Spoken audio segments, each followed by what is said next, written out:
Boa noite. A Globo News está entrevistando essa semana os candidatos e pré-candidatos à presidência da República mais bem colocados na última pesquisa Ibope de intenção de voto e que estão aptos a participar presencialmente dessas entrevistas. Luiz Inácio Lula da Silva, pré-candidato do PT, aparece em primeiro lugar nas pesquisas, mas o ex-presidente não pode dar entrevistas por determinação da Justiça. Ele está preso em Curitiba, condenado por corrupção passiva e lavagem de dinheiro. Hoje o nosso convidado é Jair Bolsonaro, candidato do PSL, Partido Social Liberal. Ele tem 63 anos, o pai trabalhava como dentista e a mãe era dona de casa. Bolsonaro nasceu em Glicério, no interior de São Paulo, e foi registrado em Campinas. Cursou a Escola Preparatória de Cadetes do Exército. Depois foi morar em Resende, no sul fluminense, onde se formou na Academia Militar das Agulhas Negras. Nos anos 80, foi para a reserva com a patente de capitão e começou a carreira política filiado ao PDC. Foi vereador e está no 7º mandato como deputado federal. Esteve em 9 partidos e concorre pela primeira vez à presidência da República. Vão participar dessas entrevistas os seguintes jornalistas da Globo News: Gerson Camarote e Roberto Dávila, Valdo Cruz e Mário Sérgio Conte, Andréa Sadi e Merval Pereira, Cristiana Lobo e Fernando Gabeira. E eu sou a mediadora e faço perguntas. Candidato, boa noite. Obrigado por estar aqui com a gente. A primeira pergunta que eu queria lhe fazer é o seguinte: o senhor se coloca sempre como um novo, quer se colocar, quer ser entendido como um novo na política, né? Uma pessoa que chega, como se diz em inglês, outsider, né? Um novo, de uma nova forma, fazendo uma política de uma nova forma. Mas o senhor está no 7º mandato, está há 27 anos como deputado, já foi vereador. O senhor passou por 9 partidos, alguns desses com muitas sombras sobre eles, muitas denúncias sobre eles. Como é que você vai convencer o eleitor de que o senhor é novo na política, estando ligado a partidos velhos e estando há tanto tempo na política, ligado à velha política? Primeiramente, por ocasião da leitura do relatório da ação penal 470 mensalão, o senhor Joaquim Barbosa se referiu à minha pessoa como o único deputado da base aliada que não foi comprado pelo PT. Então, não é porque eu estou no meio de laranjas podres que eu me contaminei. No tocante ao novo, eu nunca fui ministro, secretário em estados, nunca concorri a qualquer cargo eletivo no Poder Executivo. Então, eu sou novo, sim, nessa nova possibilidade de disputar um cargo no Executivo. E teria mais passagens ainda dentro da Câmara, né, para demonstrar que eu sou diferente da velha política que sempre imperou por lá. Como, por exemplo, eu fui citado pelo professor Alberto Youssef por ocasião também da sua delação premiada, que eu fui um dos 3 deputados que não foi pegar dinheiro na Petrobras. E outros momentos apareceram comigo também. Em 2014, eu fui o único parlamentar entre 1.428 candidatos que não aceitou dinheiro do partido. Isso é diferente de ser uma novidade na política, né? A JBS de Friboi. Então, eu sou diferente dentro da Câmara. Talvez seja até um deputado recordistas em processos dentro da Câmara, impetrados pelos mesmos partidos de esquerda, por exatamente não concordarem com o meu posicionamento. Mas André Sadi, eu sou novo realmente nessa área. Mas o senhor é um político profissional, a família do senhor está na política, o senhor tem 3 filhos, um deputado estadual, outro federal, outro vereador, como a Miriam disse, o senhor está quase há 30 anos no Congresso. Família toda junta ali, é quase um clã na política, juntos disputaram quase 20 eleições. Lembrando também que o senhor e os seus familiares também empregaram ali uma ex-mulher no gabinete aqui no Rio de Janeiro, de um dos filhos do senhor e também familiares dela. Queria saber como é que é esse discurso do senhor, se não é um pouco contraditório com essa figura que o senhor tenta vender de um político diferente dos demais. Não tem nada de contradição. Por exemplo, eu tenho uma ex-mulher, tá ok? Vou falar no momento, caso atual. Eu sou casado com a senhora Michele. Sou acusado de ter praticado nepotismo. Ela esteve empregada sim. Só que quando estava empregada na liderança do partido, foi quando eu casei com ela. E ficou 2 meses empregada na liderança do partido. Isso daí não é nepotismo, não foi eu que empreguei. Inclusive, eu procurei a direção da casa. Mas na liderança do PP? Eu procurei a direção da casa e falei se ela poderia continuar, qual era a melhor solução. Falaram como, quando eu casei, ela já era funcionária, ok? E não estava em curso, né? Possibilidade de ser processado, responder o processo, levando-se em conta a questão do nepotismo. Tá? Essa questão de outros parentes, quando geralmente, não sei se você é casado, me desculpe, mas geralmente você conhece, se for casado, conheceu o teu marido onde? No local de trabalho, numa igreja, num restaurante. Eu conheci 2 esposas minhas, casadas pela segunda vez, dentro da Câmara dos Deputados. Mas por que o clã do senhor é diferente de outros clãs políticos? Essa é a o meu não temos nenhuma acusação. O meu clã, a minha família, não temos acusação de termos usado do poder público para enriquecer. Inclusive, quando me acusam de patrimônios que eu tenho, o senhor Rodrigo Janot deu um parecer em 2015 sobre a questão dos meus imóveis. Quando se fala, por exemplo, que eu tenho um funcionário fantasma, quando a Folha de São Paulo fez uma matéria muito grande e publicou no dia 10 de janeiro desse ano, eu vou na Câmara dos Deputados e no boletim administrativo, essa funcionária que mora em Angra dos Reis, o distrito de Vila História de Mambucaba, estava de férias, tá certo? Eu não tenho nada de anormal, eu sou uma pessoa normal nessa situação. Candidato? Então, essa que é a questão, é normal, é exatamente como os políticos. Não é como os demais. Eu sou normal, olha só, eu acho que não é ser normal fazer o que os outros fazem. Eu nunca tinha envolvido em lugar nenhum. Te contei a passada do Joaquim Barbosa, Alberto Youssef, Minha avó vai fazer uma pergunta. Friboi.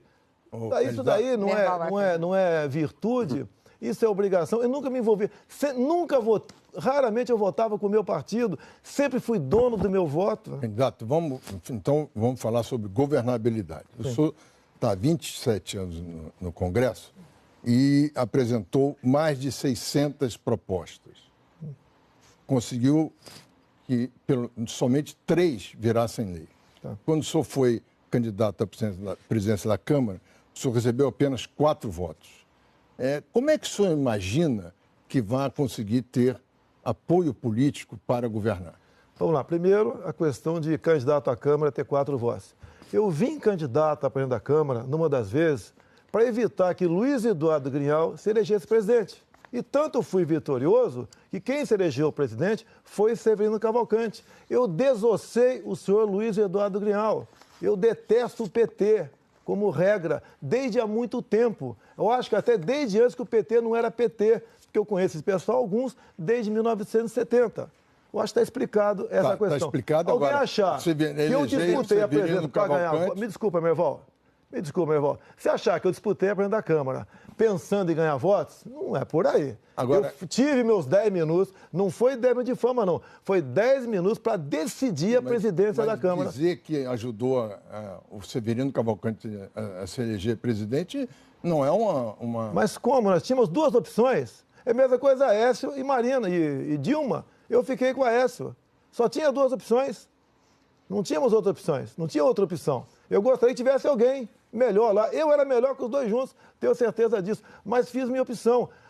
Eu costumo dizer, pior que a corrupção no Brasil é a questão ideológica. E eu evitei que Luiz Eduardo Grignal, o bilionário, dessas questões de mortos desaparecidos políticos e comissões da verdade, chegasse a presidente da Câmara. Pronto. Mas, candidato, por que Severino... o senhor diz que o senhor impediu? Ele perdeu por 4 votos? Não, mas olha só, eu só poderia usar a tribuna da Câmara se fosse candidato. Se não fosse candidato, não poderia usar a tribuna da Câmara. Eu entendo, mas por que o senhor diz que o senhor conseguiu derrotar o Grignal? Porque o meu discurso foi mostrando as verdades do senhor Luiz Eduardo Grignal. Só isso. Só porque ele era advogado de preso político? Não. O PT, ele é um petista de carteirinha. E o PT olha só, eu conheço. Isso que o PT chegou agora, eu já sabia, previa que ia acontecer há muito tempo.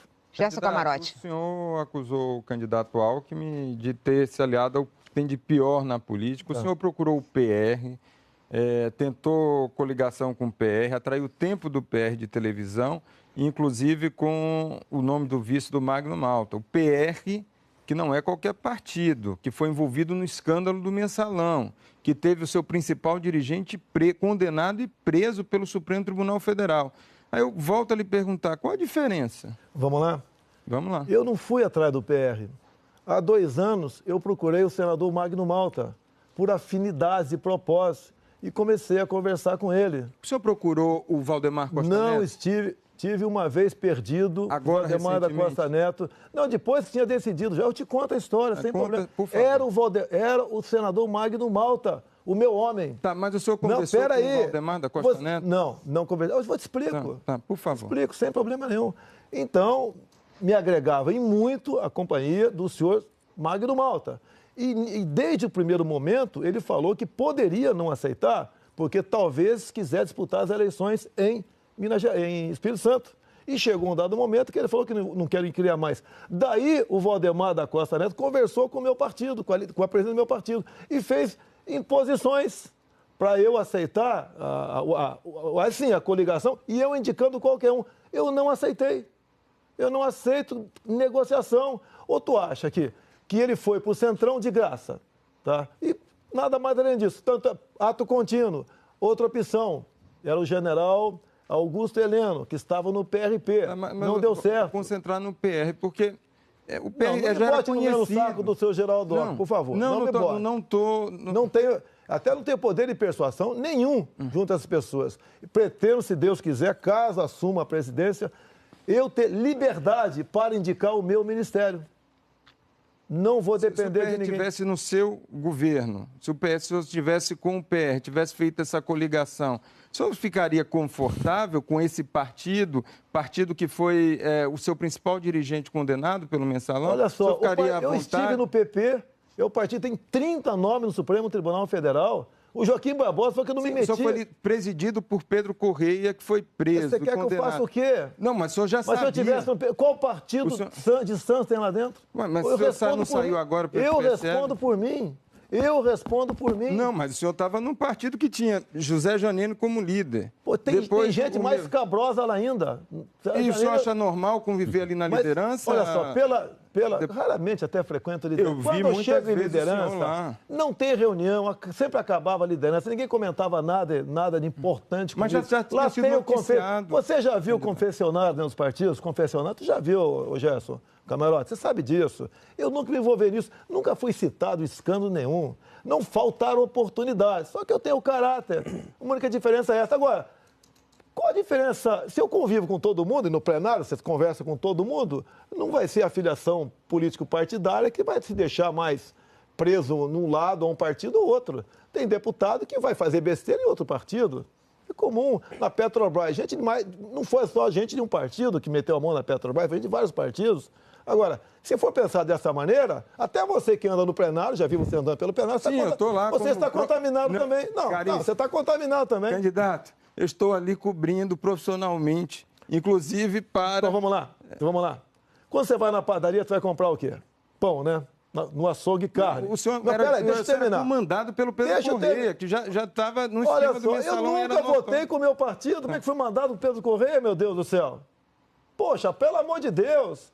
Se você vê lá, acabava uma votação importante. Geralmente o líder pega para o assessor, me traga a relação da fidelidade. Você já sabe o que é isso? E de acordo com a fidelidade, eu sempre era infiel, quase sempre infiel. Candidato. Tá? Quase sempre infiel. O partido requeria algo mais do governo, porque as lideranças partidárias geralmente agem como lideranças sindicais. Então, o meu voto, né, eu não me contaminei, que eu nunca me vendi. Deputado. Candidato, o senhor está falando que nunca seguiu orientação partidária. Se o senhor vencer as eleições, o senhor vai ter que conversar no varejo com cada parlamentar. Como é que o senhor pretende fazer a maioria? Eu não sigo orientações partidárias quando sinto o cheiro de maracutaia. Você está entendendo? Eu não sou oposição pela oposição.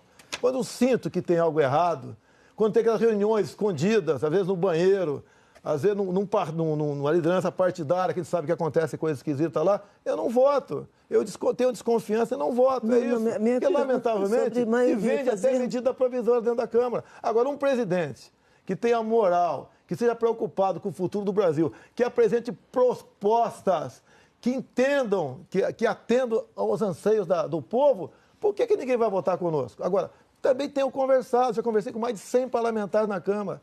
É o deputado Onyx Lorenzoni que trata desse assunto, como se fosse o chefe da Casa Civil nosso. E nós discutimos propostas que quase unanimidade de aprovação. O que a gente precisa fazer para tirar o Brasil do buraco? Porque não vai ser um presidente sozinho, tá? Que vai tirar o Brasil do buraco. Em grande parte, precisamos do parlamento. Agora, eu sou diferente. Você pode dizer uma coisa, eu já tenho escolhido alguns ministros. Duvido. Fala dois. Não, Paulo Guedes, tá ok? Augusto Heleno, tá certo? General Augusto Heleno, tá certo? Eu estou agora quase em conversação com um também da área de saúde, de educação. Tá? Agora, esses caras, vai acontecer o quê? Se, por exemplo, o senhor Geraldo Alckmin for eleito, por exemplo, o que ele vai fazer? Ele vai lá pro Jaburu, lá pro Palácio, lá vai juntar as lideranças, tá certo? E vai decidir, vai partilhar ali o governo.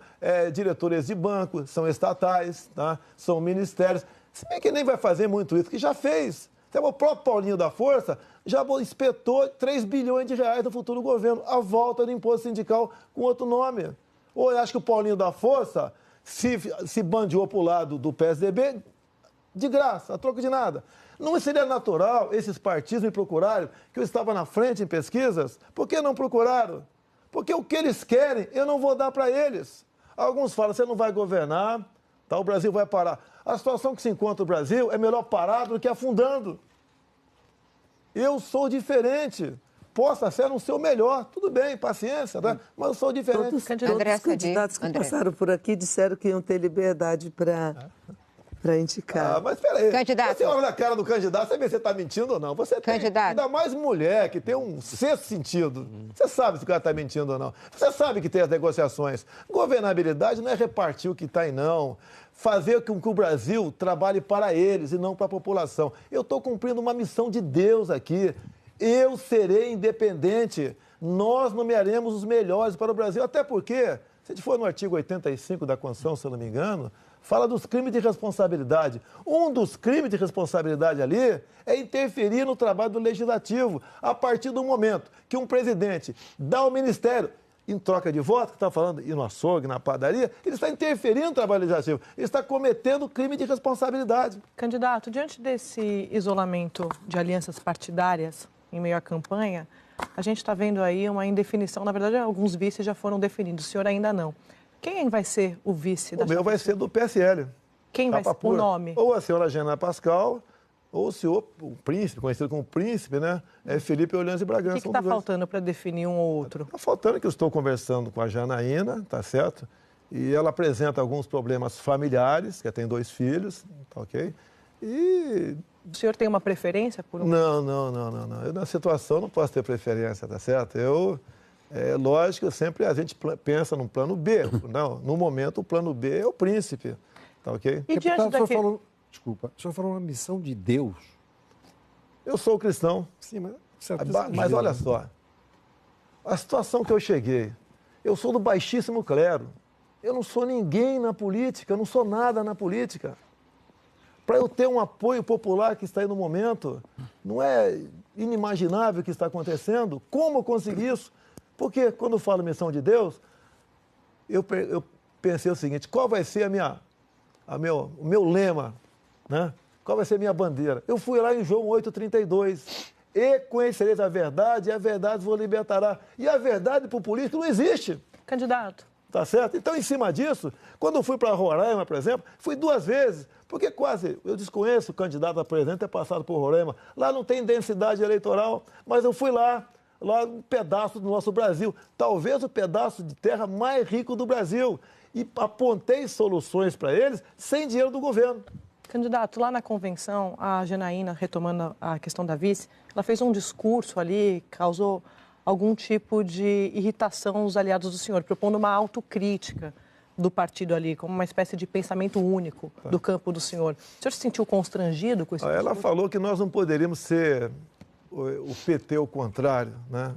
Nós somos o contrário do PT. Mas o senhor ficou constrangido? Não, é liberdade de expressão. Todo mundo tem liberdade de falar o que achar que... O senhor concorda com ela? Eu não concordo que nós somos o contrário do PT, tá certo? Nós somos o contrário do PT, não o PT ao contrário. Eu não posso concordar com isso, mas é um direito dela falar. Ela agrega muita coisa, é uma pessoa de valor.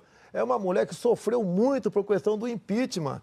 Imagine o que ela não apanhou, a ameaça de morte que ela sofreu, amigos que ela perdeu. Ela está dentro da USP, de esquerda. Mas o senhor acha que o partido tem que fazer uma espécie de autocrítica? O senhor acha que ela agregou esse tipo de debate? O meu partido apareceu agora. Não existia, o PSL estava perdido. O PSL ia deixar de existir.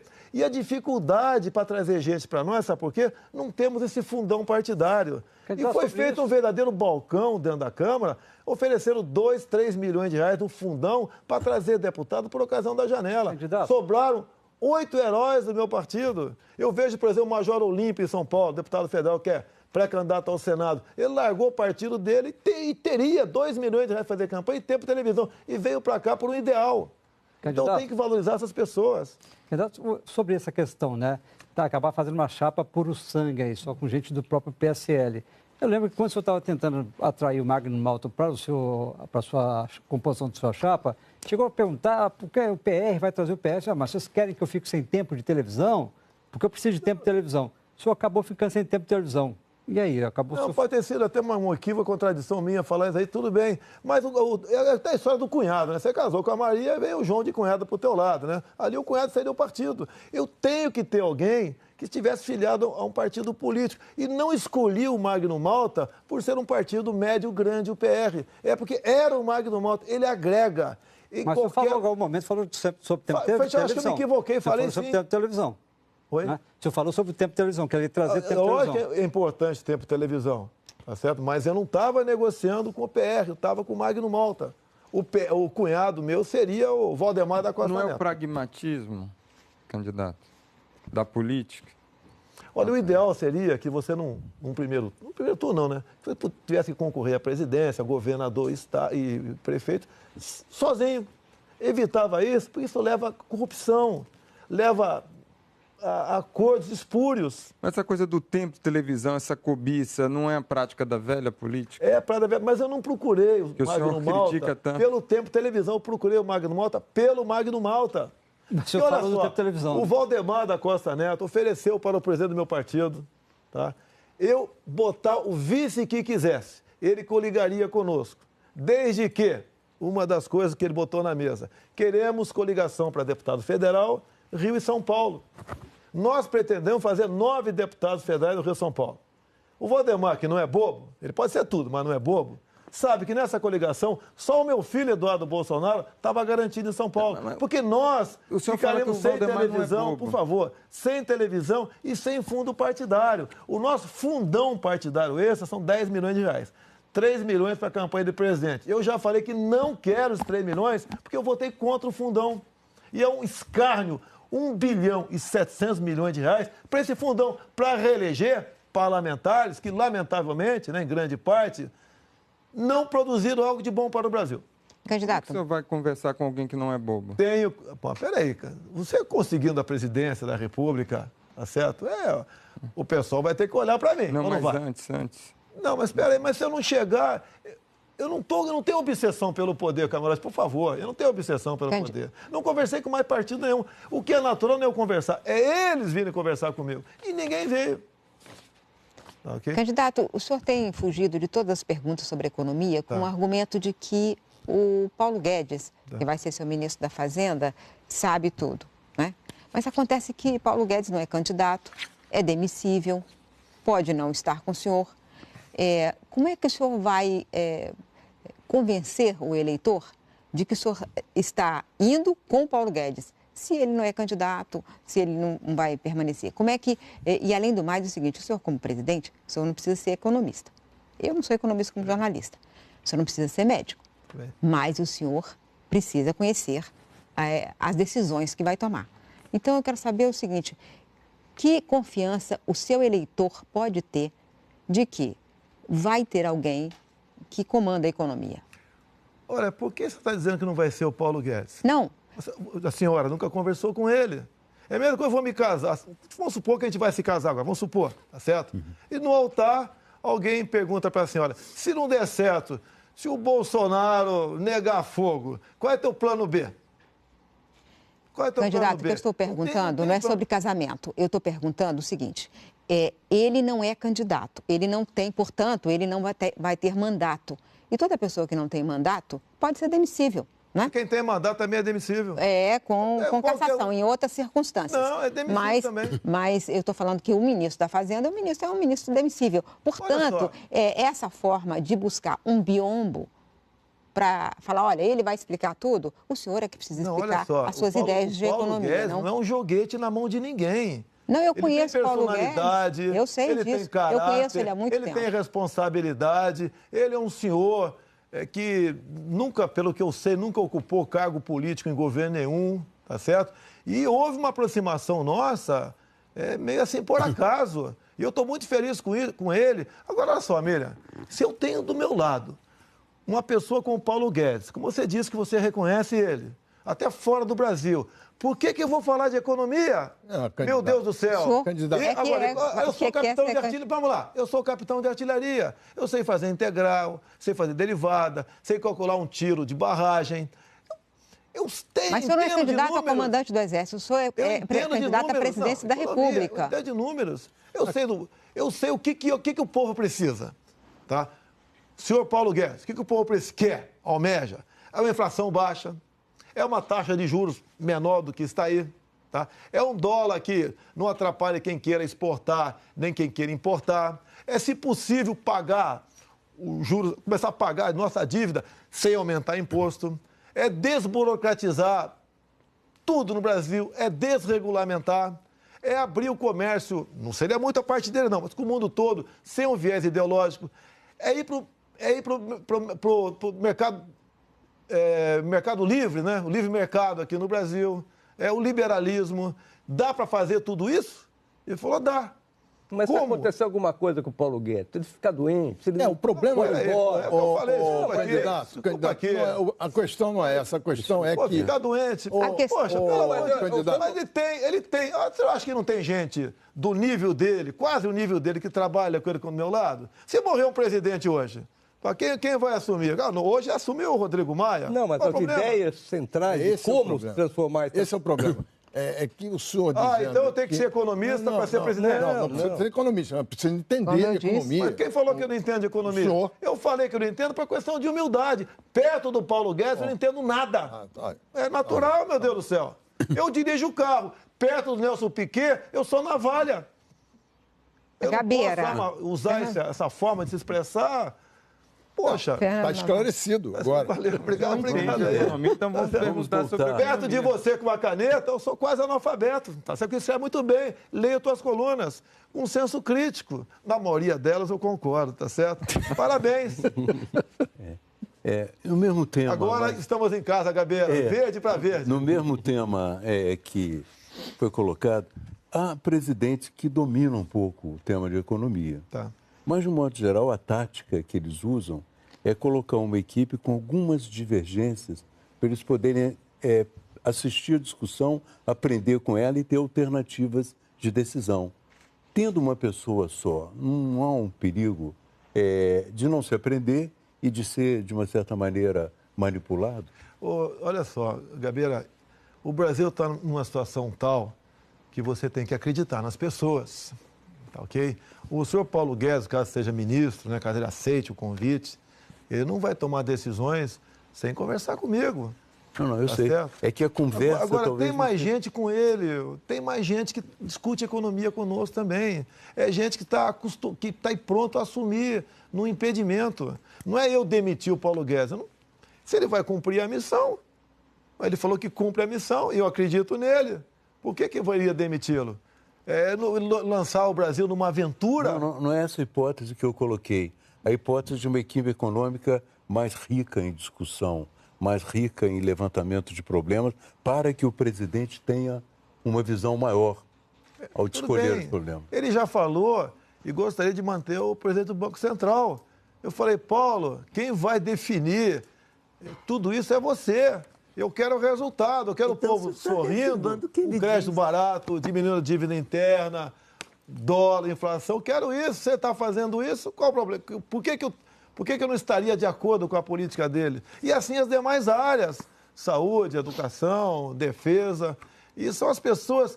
Duvido, Gabeira, você ficou 3 mandatos lá em Brasília, você sabe como é que funciona, 4, né? Como é que funciona aquela questão lá, nesse troca-troca de cargos, né? De toma lá da cá. O Brasil não aguenta mais isso.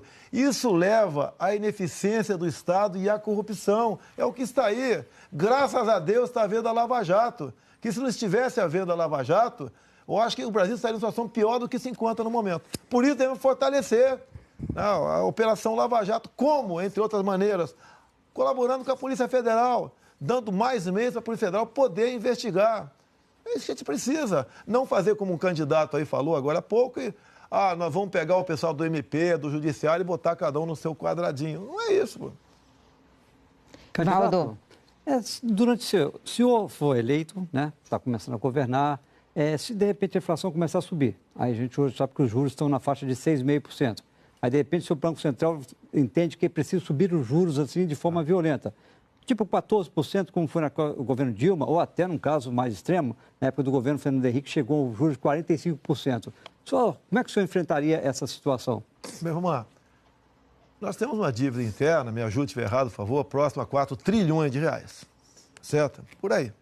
Mais ou menos. Se contar os compromissados, um pouco mais. Um pouco mais, tudo bem.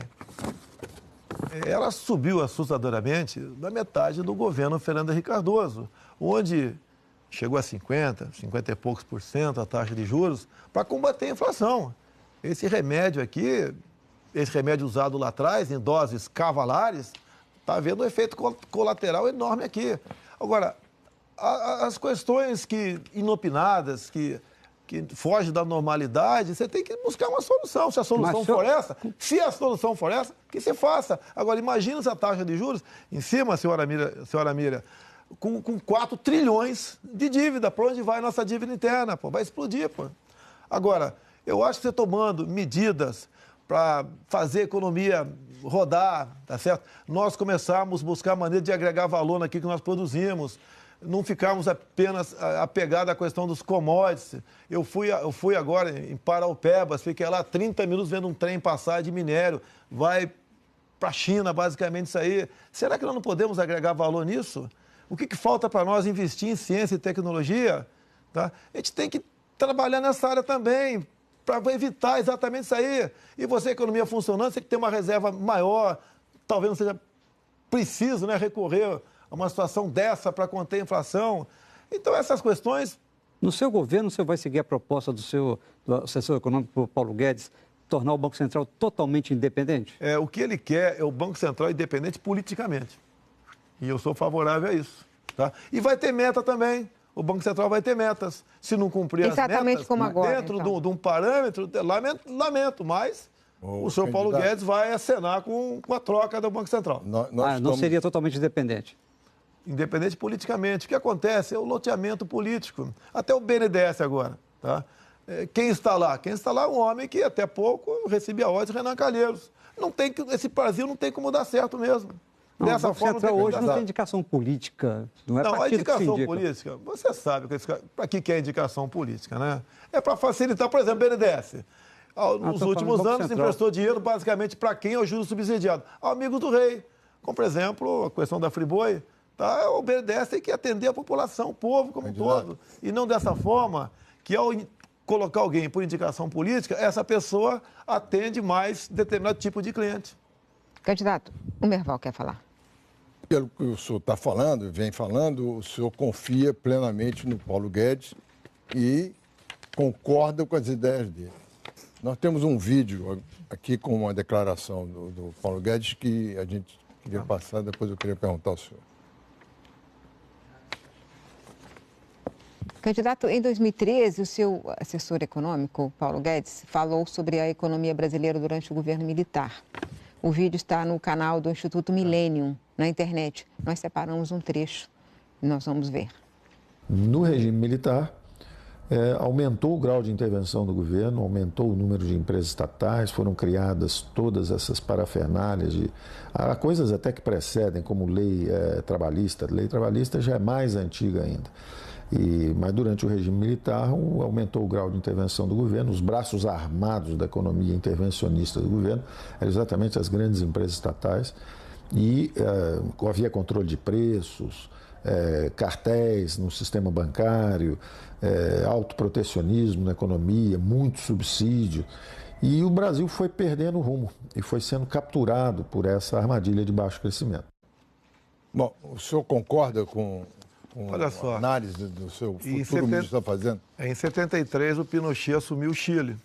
Não vamos discutir em que circunstâncias, tá ok? E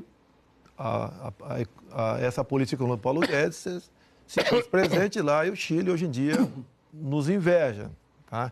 Em parte não, ele tem razão em quase tudo, mas o que acontece? Quando se fala, por exemplo, em estatais, eu perguntaria, naquele período, alguém da iniciativa privada conseguiria fazer Itaipu binacional? Olha só, o prezado Merval, tá certo? O Brasil teve 5 presidentes militares. A nossa economia passou da 49ª para a 8ª economia do mundo. Muito usado estatais. Agora, você pode, quando nós entregamos, que seria para o Tancredo, acabou não sendo, né? Foi para o Sarney, as estatais continuaram. Os civis poderiam modificar tudo isso aí. Resolveram se apoderar das estatais, tomaram de assalto as estatais, lotearam, aparelharam as estatais. Mas o senhor é a favor ou contra essa visão estatista do regime militar? A gente muda, Merval. Eu tinha uma visão como essa, concordo, tá, com a crítica que você poderia fazer de mim agora. A gente evolui, a gente muda. Eu não quero ser presidente para lançar o Brasil numa aventura, pelo amor de Deus, não é isso que eu quero. Eu quero resolver o problema. Não vou pensar numa reeleição, caso chegue lá, tá certo? Não sou candidato por obsessão. O senhor vai acabar com a reeleição? É isso? A gente pode até, se for para fazer uma reforma política que atenda o Brasil, eu abro mão de uma reeleição minha.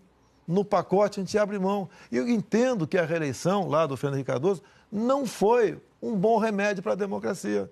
Os governos, geralmente, se endividam para conseguir a reeleição e depois obras inacabadas, dívidas impagáveis, né, promessas que não vão ser cumpridas. Corrompeu-se a democracia com isso aí.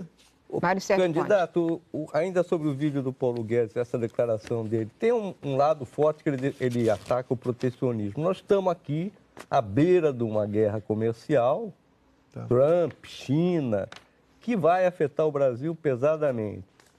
E vai afetar os brasileiros. Por exemplo, a China, se deixar de comprar as commodities brasileiras, o agronegócio brasileiro vai para baixo.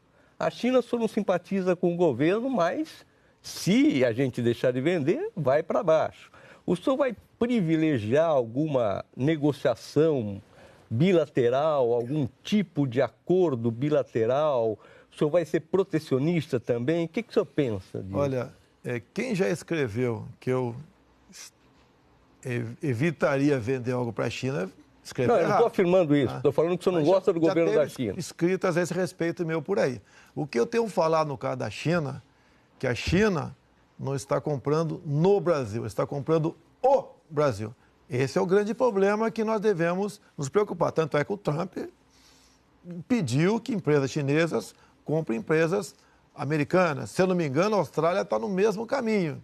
Tá certo? Essa é uma grande preocupação. A China tem aí 1 bilhão e 400 milhões de habitantes. Revogaram a lei do filho único, o controle de natalidade há pouco tempo. Tá? A sua população está se transformando em urbana. Mas o agronegócio brasileiro depende em grande parte da venda para a China. Vão ter que comprar, porque o mundo cresce 70 milhões de habitantes por ano. Vão ter que comprar, tá certo? Eles têm essa preocupação. A minha outra preocupação com a China muito grande é que eles já começam a ensaiar comprar terras no Centro-Oeste. Nós estaremos abrindo mão da nossa segurança alimentar. E o homem do campo, o produtor rural, cada vez mais está pressionado por medidas ou por omissões do governo, que a tendência é ele vender essa terra barata. Vamos continuar fazendo negócio com a China? Sim, vamos fazer. Sim, mas de que maneira? Eu gosto muito do bilateralismo.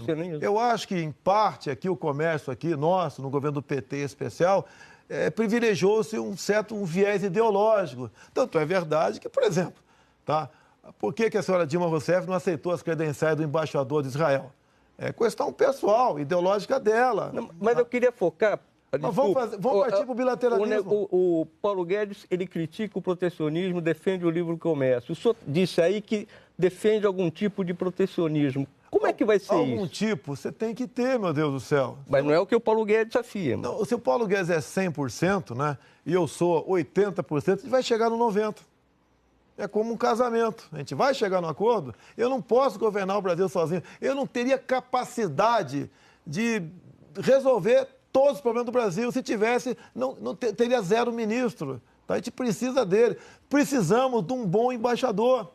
Tá? Um bom chefe do Itamaraty aqui para fazer negócios. Eu tive como cartão de visita, visitando ali há pouco tempo o Japão, Coreia do Sul, Taiwan, tive Israel também, tive nos Estados Unidos. Nos Estados Unidos, fui lá na Câmara de Comércio Brasil e Estados Unidos para falar com o economista, eu me senti nu, porque eu tenho dificuldade, porque ao nível deles, mas o pessoal gostou de mim, a franqueza, a sinceridade. Há poucas semanas eu almocei com 15 embaixadores em Brasília. Mas o senhor privilegiaria as relações comerciais com os Estados Unidos, por exemplo, ou com a Europa, ou com a África, ou com a China? Olha, com quem quiser fazer comércio conosco. Agora, há uma má vontade do Brasil, tá certo? Há uma tendência no Brasil, tá quase que uma tradição. Elegemos presidentes que se deixam levar pela corrupção, tá certo?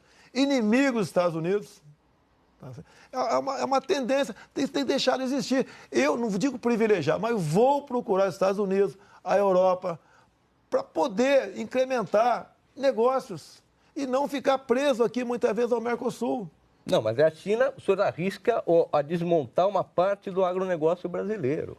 Mas olha só, quem falou que não quero que a China... Eu quero que a China compre nossos commodities. Quero. Eu não quero é que a China ou qualquer outro país do mundo compre o Brasil. Como, por exemplo, a China está em vias de conseguir, né, por concessão, a mina de nióbio de Catalão. Uma coisa que só nós temos, nós devemos investir em tecnologia, em pesquisa, no que se tem de útil com esse mineral, em vez de entregar uma mina para eles. Mas a de Catalão não é da Anglo-América? Não é de uma empresa... Dá para passar para a mão dos chineses, tá certo? Mas, enfim, já era de uma empresa estrangeira. Por exemplo, já era de uma empresa estrangeira. Mira, eu estive em Cajati, entre Rio e São Paulo. Lá tem montanhas de magnetita, que é o rejeito de uma mineradora que tem em Cajati. A China conseguiu tirar nióbio dali e exportava com a rúbrica de liga de ferro. Uhum. Eu tive em Miracatu, Vado Ribeira também, lá tem montanhas de grafite, tá? E lá tem muitas escavações, que eu conversei com o povo e perguntei quem teve aqui. Pessoal de olho rasgado. E começaram agora a demarcar como terra indígena. Mas tem muito grupo estrangeiro. As maravilhas do nióbio no grafeno. O Globo me procurou, o jornal Globo, a revista Veja, melhor dizendo, vai fazer uma matéria sobre grafeno. Não é comigo, não. Eu conheci o grafeno, fui apresentado. Agora, nós temos coisas, Mira, que ninguém tem no mundo. Quando a gente vai para Israel, por exemplo, poderia citar outros países, a gente vê o que eles não têm nada. Agora, olha o que eles são. Agora você vem para o Brasil, olha o que nós temos tudo. Olha o que nós não somos. Qual o problema nisso? Basicamente está lá onde eu frequento há 28 anos, o nosso Congresso Nacional. Candidato, o economista Paulo Guedes fala aí da questão dos subsídios, de um ponto de vista crítico, que somam hoje no Brasil algo em torno de 350 bilhões de reais. Quais os subsídios o senhor cortaria? Olha, a ideia dele é não ter subsídio. Nenhum. Agora, por outro lado, a ideia dele é essa. Zona Franca de Manaus. Mantém. No meu entender, mantém. E aí fica contra o Paulo Guedes? Não, mas o simples. Eu não conversei especificamente com esse assunto ainda, tá? Mas eu estou perguntando... Você está falando sobre desonerações, talvez, é isso? Estou falando vários subsídios. No geral, tá ok? Vários subsídios. Então, Zona Franca de Manaus em muito caso, para amigos do rei, pô. Tá ok? Isso. Agora, por que é o subsídio muitas vezes? Porque os impostos estão lá em cima, estão na lua. Isenção fiscal das indústrias. Se você não ceder em alguma coisa, aquela coisa quebra. Isso pode acontecer. Ele fala do cartel financeiro. Né? Naquela época, ainda existiam 14, 15 bancos. Hoje o cartel é muito maior. Quer dizer, 3 ou 4 bancos dominam o Brasil. Lá nos Estados Unidos tem 15 mil bancos. Como é que o senhor faria essa área mais competitiva? Facilitar, talvez, a abertura de mais bancos aqui. Mas talvez, isso aí. Mas você sabe que se faz o cartel, é difícil fugir disso aí. Mas como faria isso? Nós...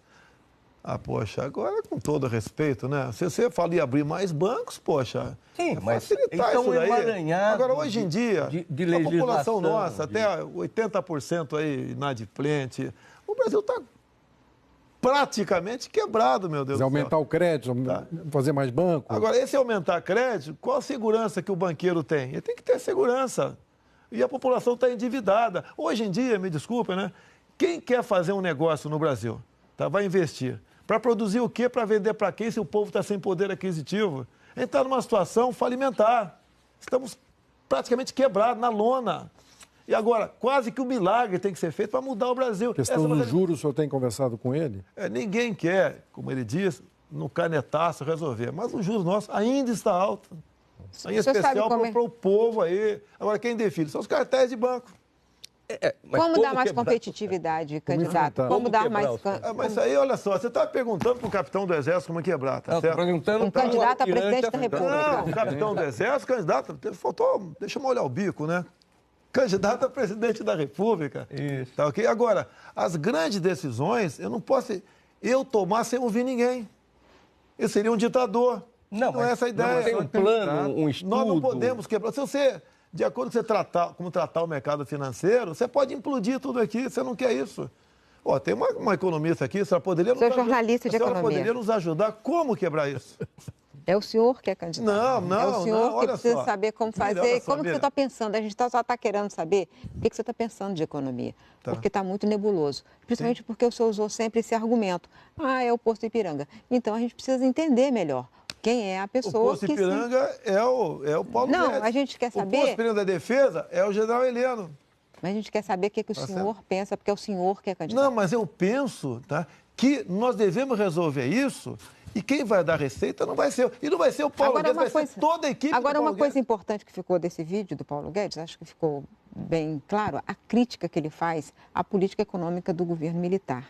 E o final do governo militar foi um desastre do ponto de vista da economia, né? O senhor sempre cita Itaipu, mas é preciso lembrar o seguinte, deixou uma hiperinflação, uma superinflação indexada, que a democracia levou 10 anos para vencer, deixou uma dívida externa enorme que foi renegociada por Pedro Malan, deixou o país quebrado, deixou uma desordem nas contas públicas. O senhor consegue admitir isso? Em parte, admito sim. Delfim Neto tinha a ambição de ser presidente da República e não conduziu a política econômica a contento. Conduziu para ajudá-lo, né?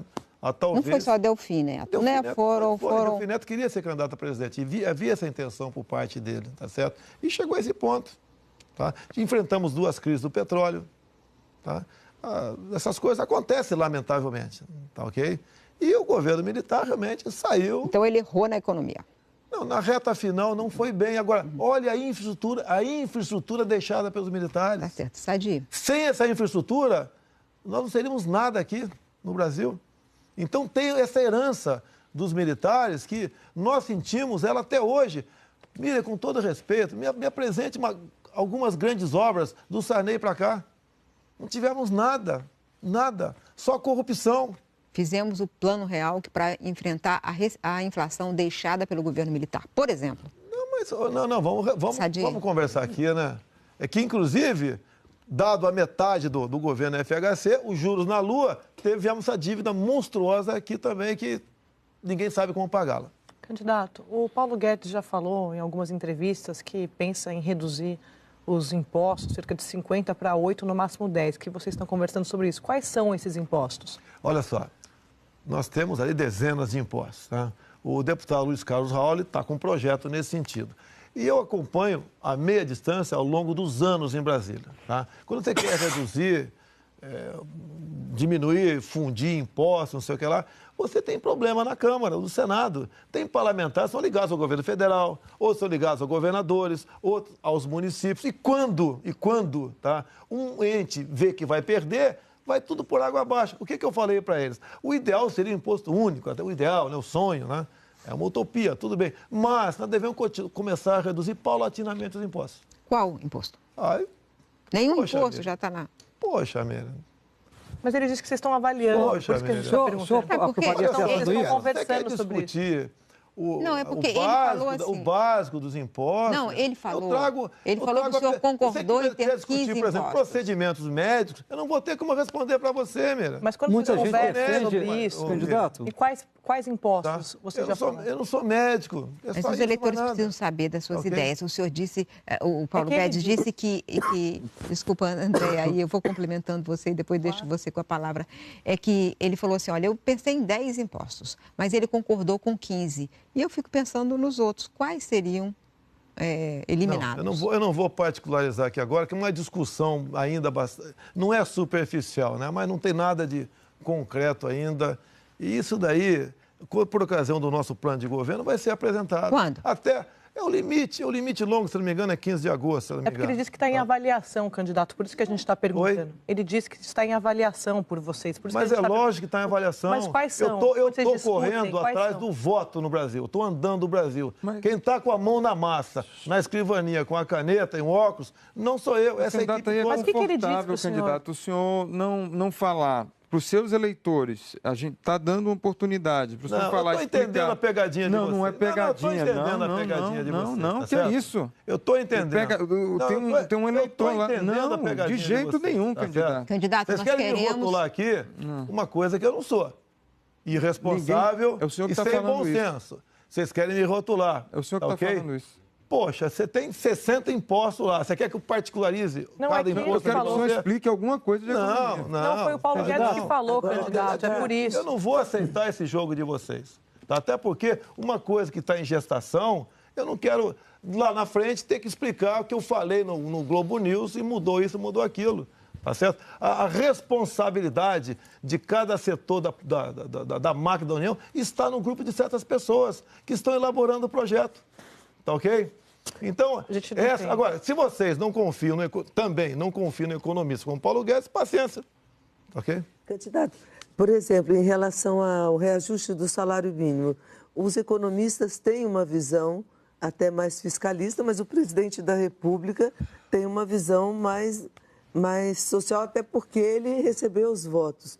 Eu lhe pergunto, ano que vem vence a lei sobre a fórmula de correção do salário mínimo, que é a inflação do ano passado e o PIB de 2 anos anteriores, que, quando o país está crescendo, ele é bastante favorável. O senhor manteria essa fórmula ou deixaria só a correção da inflação?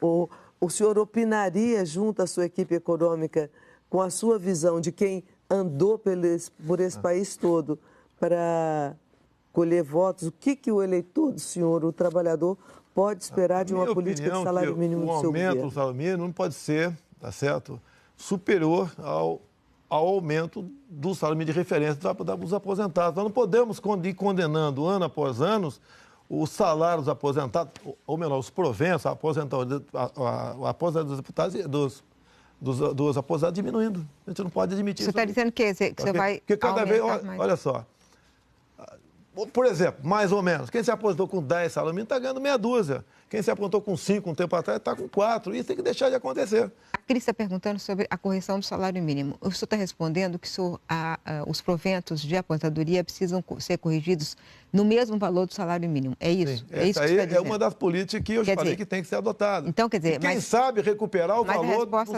do salário dos aposentados. Quem sabe isso? Mas e o salário mínimo... vai ter alguma tabela de reajuste? Vai ter algum critério diferente? Tem um que está em vigor, que pode ser renovado a partir do ano que vem, pode ter uma nova proposta. Mas não tem nada elaborado ainda? Quando não se tem uma nova proposta pronta, se mantém a que está em vigor. Essa aqui é a ideia, não tem que inventar nada. O deputado, o senhor disse que sempre que é muito sincero, né? O senhor se sente preparado para governar o Brasil? Olha só, analise os presidentes anteriores. Dilma Rousseff, analise, tá certo? Foi um desastre. Analise Lula, tá certo? Analise, tá certo? Levando-se em conta isso, é minha formação, a minha experiência, maturidade que vem com o tempo, conhecimento de Brasil, humildade para reconhecer o que não sabe e buscar soluções com quem entende do assunto. É igual aquele cara que vai jogar um futebol, né? Você joga que posição? Joga qualquer posição, não joga nada. Em cima disso, acredito que sim. Valdo Cruz.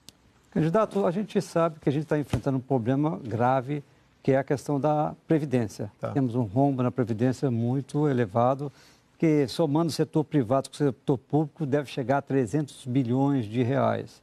O senhor chegou a se colocar contra a reforma da Previdência num dado momento, e a gente sabe que aquele nosso bônus demográfico, que é aquele período em que o Brasil tem condições, quem está na ativa tem condições de bancar ainda, quem não está na ativa, né?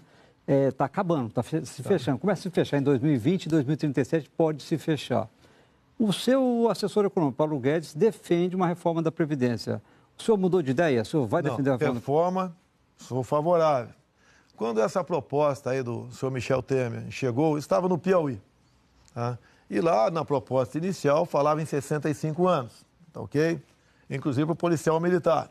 Eu até me dirigi, um policial que estava comigo, e falei o seguinte, ó, daqui a pouco, né, que tiver na menina se aposentar, você não sabe se teu fuzil é uma arma ou é uma bengala. Estava no Piauí. Vi a expectativa de vida lá no Atlas do IBGE, 69 anos. Tá?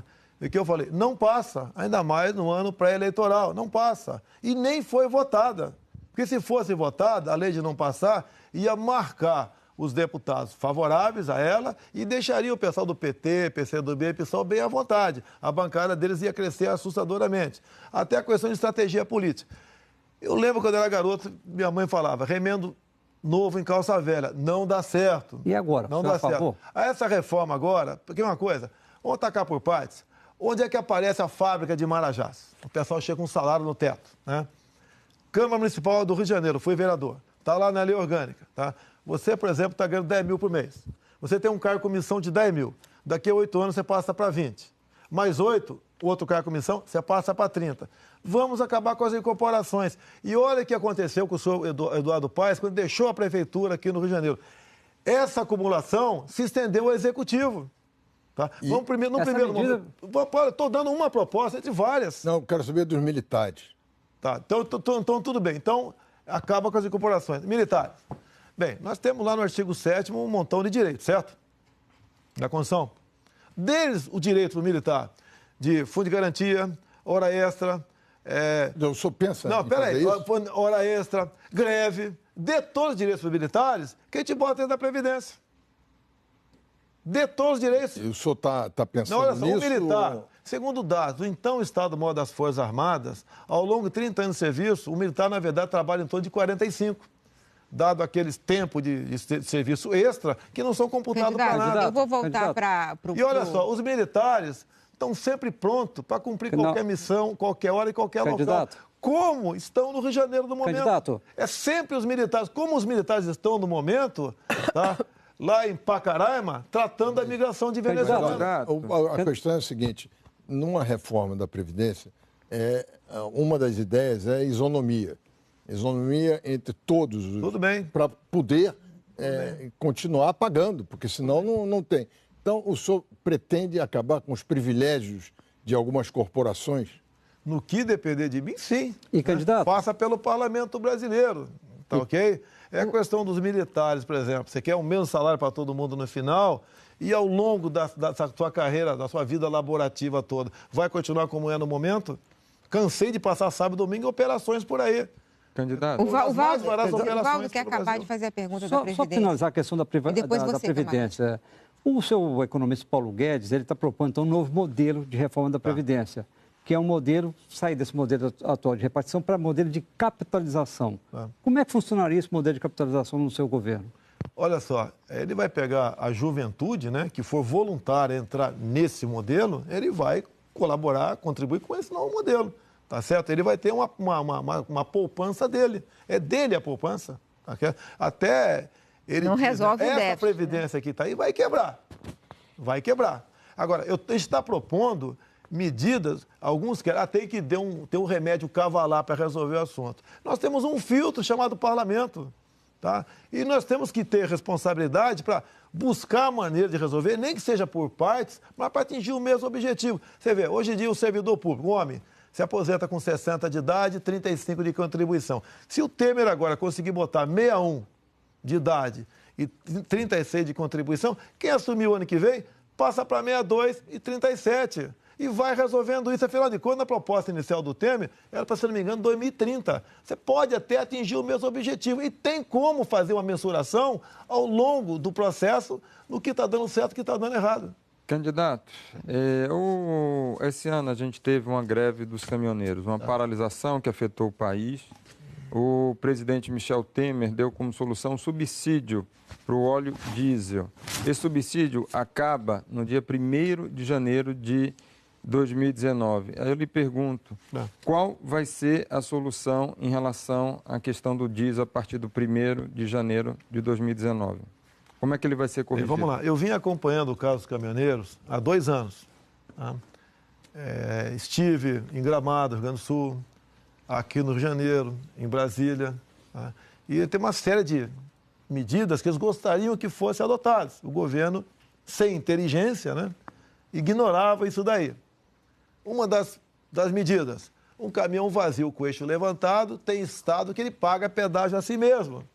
Eu sei que no contrato, né, diz que tem que pagar, mas eu acho que um contrato desse tem algo de irregular ali. Tem que conversar, né, com as empresas para resolver esse assunto. Mas a questão do óleo diesel. Vamos lá. Outros problemas os caminhoneiros também tinham, tá certo? A questão da multagem eletrônica. Tá? É uma festa. Você anda aqui na hora do Rio de Janeiro, a 70 por hora, sem passarela, e você vai na Rio Santos, por exemplo, tem uns 50 lombadas eletrônicas de 40 por hora até Santos. Essa multagem, eles botam no preço do frete, no final. É mais um encargo, parece que dificilmente vai fazer uma viagem daqui para Recife e voltar sem pegar uma multa. Ele está perguntando do subsídio. Nós somos contra o subsídio. Você pode ver, olha, Miriam... Então é isso, no dia 1º de janeiro, isso que ele está perguntando. Responde a pergunta dele. O preço do combustível é caro, dado aos impostos. E tem imposto estadual. Como é que a gente vai mudar o imposto estadual? Se o governador vai alegar que não tem como reduzir. Tá certo? Esses problemas... Então, o senhor retira o subsídio? Inclusive, inúmeros. Eu, por exemplo, não tenho números concretos na minha frente. Até a questão da Previdência, tem números que bate diferente dos mais variados órgãos. É sindicato, é governo federal, é político que vem aqui falar o número. O candidato, é só para eu entender, o senhor vai retirar o subsídio do óleo diesel? Se for eleito? Olha, o preço do combustível não pode continuar como está aí. Tá? Informações que eu tenho, se são verdades eu não sei. O preço do óleo diesel sai por mais ou menos 90% lá no final na refinaria, 90 centavos. E o governo, eu acabei de ver na Globo News lá embaixo, um lucro monstruoso da Petrobras. Qual a solução? Peraí, quem é que faz o preço da Petrobras? Ninguém quer dar canetada em lugar nenhum aqui. Mas, pelo que me consta, não sei se é verdade, tá? A Petrobras, que está lá por 90 centavos o litro do óleo diesel, bota 150% de majoração no preço do óleo diesel. Aí vai para a ponta da linha esse preço absurdo que está aí. Será que não pode ser menor um pouquinho esse percentual? Você não tem saída. Você pode ver, quando você vai para a gasolina, né? Aqui no Rio de Janeiro, cada litro de gasolina que você bota de ICMS é em torno de R$ 1,60. É o governo do Estado que tem que sentar nessa cadeira também e ser pressionado. As dívidas, o Estado está quebrado aqui, com vários estados estão no limite. Como resolver esse assunto? Vamos quebrar a população, o ser humano, né? O trabalhador, para atender os interesses outros de pagar dívidas, por exemplo, da Petrobras? Então não será preço livre. Não será preço livre. Você não tem uma solução mágica para isso. O que eu quero é que não entender pode se vai ser intervencionismo ou preço livre. Não pode ser. Mas quem vai... Então vamos privatizar a Petrobras. Essa que é a minha pergunta. Se não tiver uma solução, eu sugiro a privatização da Petrobras. Acaba com esse monopólio estatal. E ponto final. Então o recado que eu dou para o pessoal da Petrobras, vamos ajudar a buscar soluções, senão eu ou um outro qualquer vai privatizar, ponto final. Mas o senhor internamente... Internamente não sou favorável. Mas se o senhor admite que pode privatizar? Oi? O senhor admite que pode privatizar? Pode, se não tiver solução, tem que privatizar. Mas aí não é um desígnio estratégico, não é um pouco maior Eu entendo que a Petrobras é estratégica. Por isso, não gostaria de privatizar a Petrobras. Tá? Esse é o sentimento meu. Agora, se não tiver solução, não tiver um acordo, você não vai ter outro caminho. E Banco do Brasil, Caixa, como é que o senhor vê?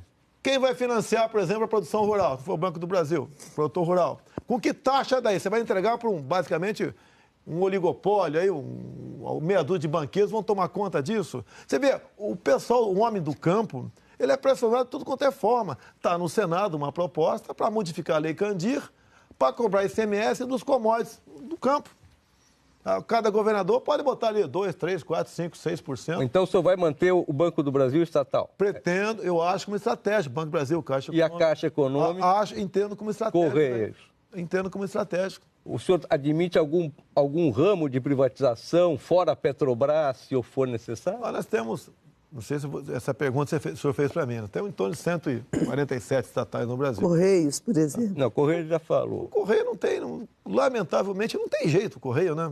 Não é só o Correio. No governo do PT foram criados em torno de 50 estatais. Acredito que quase todas, né? Se serviram basicamente para alocar companheiros. Ela tem que deixar, no meu entender, você tem que extinguir. Às vezes nem privatizar, extinguir, que ninguém vai querer comprar. Até a nossa TV oficial está em torno de 1 bilhão por ano. Quem que está lá? Companheiros da imprensa, gastando R$1 bilhão por ano. Você tem que deixar de existir, com traço de audiência. Ninguém assiste. Isso é uma coisa, mas a Petrobras, eu confesso que me impressiona um pouco a maneira como o senhor admite privatizá-la. Assim, olha, se não deu certo, privatiza. Mas se não tiver outro caminho, nós temos que ter um combustível com um preço compatível. O Paulo Guedes fala, olha, tem que ser livre o preço. Olha só, eu converso com o Paulo Guedes, tá? Se você privatizar a Petrobras e deixar outras empresas entrar no Brasil, vai ter a livre concorrência aqui, com toda certeza. Isso pode acontecer. Ok? Ok, nós vamos fazer a Central das Eleições, faz um rápido intervalo, voltamos já para o segundo bloco da entrevista com Jair Bolsonaro, candidato à presidência da República pelo PSL.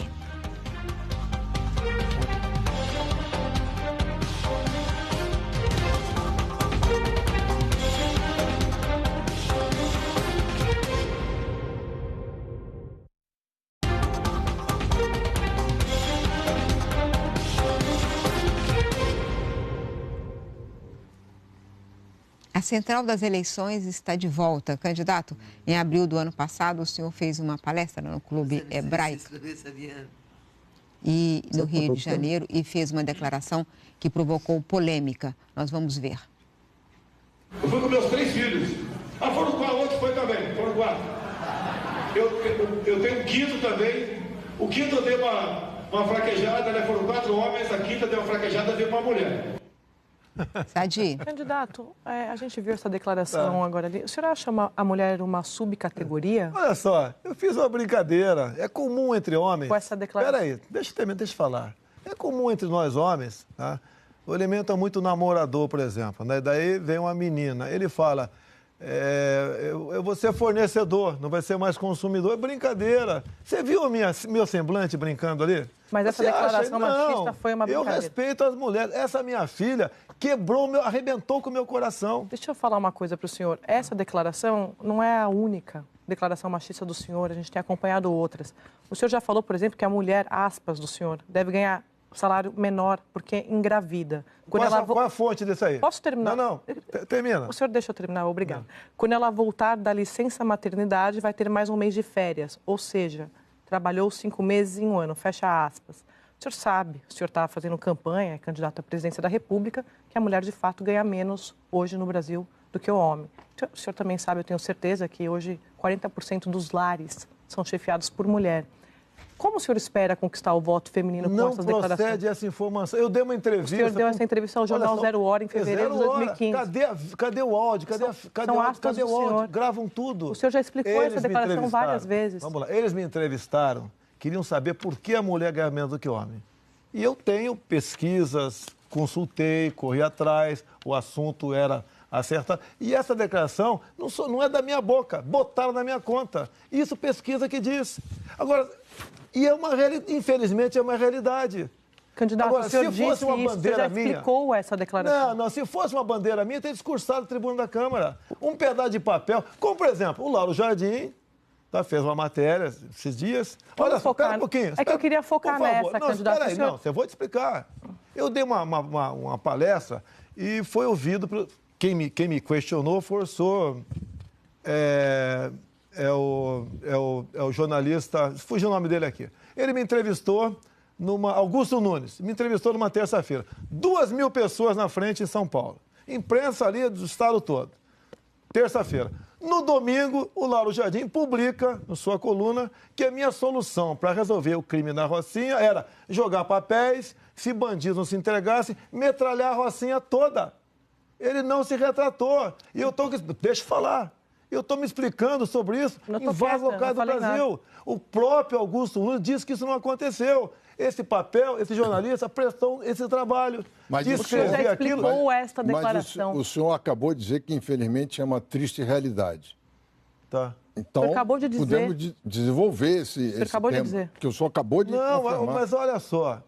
Se esse problema existe há tanto tempo, eu sou acusado pela esquerda, massacrado em cima disso, por que o PT não resolveu o problema? Mas olha só. Não, mas a gente está perguntando para o senhor, candidato. O senhor é candidato à presidência da República. Se um homem e uma mulher prestam concurso para o público ou para as Forças Armadas, vão ganhar o mesmo salário. Na iniciativa privada, quem define o salário é o patrão. Você não tem como impor X para o homem e isso para a mulher. Você não tem, ou melhor, X para o homem e X para a mulher. Quem decide o salário é quem é o patrão. Você vai em empresas cuja é uma patroa, uma mulher, existe essa distorção. Por que botar na minha conta isso aí? Eu dei uma entrevista, isso nunca fez parte da meu currículo. Porque o senhor disse isso. Não disse, não é verdade. Isso daí eu traduzi. O senhor acabou de dizer, candidato. Pesquisas. O senhor acabou de dizer. Mas eu traduzi pesquisas. Mas é uma realidade, então vamos... não é meu pensamento isso. Então diga lá qual é o seu pensamento, o que o senhor quer fazer para resolver esse problema que é triste. Na iniciativa privada, você não pode interferir. Mas o governo pode dar sinais, dar incentivos, dar estímulos. Em função, você pode ver, tem mulheres patroas, tem muito mais homens contratados do que mulher e tem diferença salarial. Como é que você vai mudar isso daí? Não tem como mudar isso daí. Qual? Agora, não quer dizer... Tem como mudar por exemplo, tem muita mulher aqui que é jornalista como você, que talvez ganhe mais do que você. Com certeza. Com toda certeza, pois é. Candidato... E a iniciativa... candidato, não é... E aqui não é o serviço público... Candidato, esse não é um assunto de brincadeira, que é um assunto sério. Tá. O senhor falou que estava brincando sobre ser fornecedor. Isso não é um assunto sério, não é um assunto de brincadeira, é sério para as mulheres. O feminismo é uma coisa séria para as mulheres. Essa desigualdade salarial é grave. O senhor tem alguma proposta para reduzir essas desigualdades? Se você quiser interferir no mercado dessa forma, você vai quebrar de vez. Então, as mulheres têm que continuar ganhando Não é menos. que tem que ganhar menos ou mais, tá certo? Isso vai do entendimento de quem estiver contratando. Eu já te falei que tem mulher que contrata homens e mulheres com salário diferente, a mulher ganhando menos. E daí? Você vai chegar lá e falar, é a mesma coisa, é a mesma função, é a mesma coisa? Poxa, meu Deus do céu. Isso daí, você está procurando algo que você não vai conseguir. É uma coisa que não vai chegar a lugar nenhum. Ainda mais se um presidente não estiver disposto a resolver esse problema. Existem políticas... O PT não resolveu isso? Mas é que o senhor não resolveu isso. Você não tem como interferir no mercado. Isso é um absurdo está fazendo, está falando. Me desculpa, meu irmão. É um absurdo. Querer botar na minha conta, eu, presidente, vou resolver? Na sua conta, não. Na conta de qualquer presidente que não ache que é uma distorção Vai ter mulher errada. que ganha mais do que homem que não vai gostar do projeto também. Você tem que deixar o livre mercado, de acordo com a mulher que vai ganhar mais. Não interessa se é homem, se é mulher, opção sexual, cor de pele. De acordo com a produtividade, o patrão vai pagar mais ou menos para ela. Candidato, é que o senhor trata muitas vezes desse assunto em vários aspectos. Há uma declaração atribuída ao senhor de que feminicídio é um mimimi. O Brasil está vendo, nesse momento, hoje mesmo no noticiário, imagens de um marido batendo na mulher, põe no elevador, esse caso que aconteceu no Paraná, e aí ele acabou, enfim, a moça morreu, está em investigação, ele é o acusado. No Brasil, no último ano, 4.700 casos de assassinatos por feminicídio, sobre o feminicídio. O senhor acha que é mimimi mesmo? Acha que é uma solução dar a arma para a mulher, como o senhor disse, em lugar de o papel sobre... Olha, da lei? Geralmente, quando eu estou em palestras, eu chamo algumas mulheres voluntárias para cima do tablado e pergunto para elas, vocês preferem a lei do feminicídio no bolso ou a pistola na bolsa? Até hoje foram unânimes. Você pode pensar diferente. Tudo bem, vou te respeitar. Tá ok? Agora... Para mim, se a pessoa matar meu pai ou minha mãe, eu vou me sentir triste de qualquer maneira. Eu quero que esse cara cumpra 30 anos de cadeia. Não interessa se matou meu pai ou minha mãe. Qual a diferença matar, com todo respeito, teu pai ou tua mãe? Não há diferença nenhuma. Né? São dois seres humanos que merecem viver. Mas, candidato, hoje 12 mulheres são mortas todos os dias. São 5 mil por ano, se não me engano. Por conta dessa questão de gênero. Tá. Como que armar uma mulher poderia salvar a vida dela, por exemplo, num caso desse que a Cristiana citou? Olha só, é caso específico, né? Eu tenho falado muito isso nas minhas andanças pelo Brasil, a mulher do campo. Você vai fazer uma viagem agora aqui, você não sentiria, não sei, né? Você não sentiria mais seguro se pudesse, desde que tivesse habilitado, ter uma arma no teu carro, que seu carro pode furar um pneu na Rio Santos e você ter que trocar. E daí, se chega alguém para fazer uma maldade contigo, você vai sacar do bolso a lei do feminicídio, vai dar risada de você. Vai dar risada de você. Você tem que estar em condições... O senhor é contra a lei do feminicídio? Não, não sou. Para mim não tem que ter lei do feminicídio. Não tem que ter. Um crime... De 2015, cometer um crime. Não interessa contra uma mulher. No mínimo, 30 anos na cadeia, sem progressão. Ainda mais um crime estúpido como esse, porque o cara mata só porque ele é homem e achou que a mulher não está correspondendo com ele ou quer ir embora. Não é mais grave? O quê? Não tem uma gravidade maior esse tipo de crime? Não, para mim matou, né, sem motivo, né? Que tem a legítima defesa também. O cara tem que puxar 30 anos de cadeia. O senhor revogaria a lei do feminicídio? Eu falo em feminicídio. Tem a deputada federal Keiko Ota, uns 15 anos atrás, teve o filho sequestrado com 8 anos de idade, um moleque de 8 anos de idade foi executado em cativeiro. Descobriu-se quem matou foi um ex-funcionário dela. Esse cara foi condenado, puxou 6 anos de cadeia e foi para o semiaberto. Que é crime mais hediondo do que esse. Gente, por favor, agora a palavra é do Gabeira. Agora vamos para outro tema. Essa frase sobre os quilombolas, né? Tá. Eu não vou ficar repisando, nem quero achar um caminho construtivo nisso. Tá certo. E essa frase é de que os quilombolas não trabalham e que era necessário acabar com os quilombos. Eu tenho uma experiência diferente, queria te fazer a pergunta baseado nessa experiência. Eu conheço o quilombo dos Calungas, em Goiás, onde eles trabalham muito. Eles plantam, vão à cidade tentar vender, mas estão presos por falta de uma estrada, uma boa estrada. O Lula chegou a descer lá de helicóptero, anunciou que faria uma estrada e não fez. Mas eles estão preparados para trabalhar, fazer trocas comerciais mais intensas. Eles têm uma área muito bonita que pode ser explorada pelo turismo. Alguns intelectuais calungas já estão trabalhando no turismo da cidade. Eles estão prontos para decolar se tivessem alguma contribuição. Agora, em Santa Rosa dos Pretos, no Maranhão, eu recebo pela internet uma campanha muito bonita em que eles estão dizendo nós não temos poço para buscar água, não temos acesso à água. Então, eles estão fazendo uma campanha para terem acesso à água. Na sua opinião, não seria uma política mais interessante, ao invés de falar em acabar, nós darmos uma possibilidade deles serem autossuficientes economicamente, começar a fazer o jogo do próprio capitalismo, sobreviverem no capitalismo? Gabeira, eu posso ter sido infeliz na frase. Concordo, me penitencio, já me desculpei. Agora, o que acontece? Não, eu fui em quilombola. Eu fui em alguns quilombolas, tá certo? O que eles querem é ter liberdade. E olha que tem quilombola que me apoia. O chefe do quilombola da Paraíba ou do Pará, se não me engano, me apoia abertamente. É o Paulo Quilombola, me apoia abertamente. O que eles querem é liberdade na sua terra. Liberdade. Eles querem até, se for o caso, vender a sua terra. Tá? Eles querem exatamente isso daí. Eles querem quase que uma nova lei áurea para si.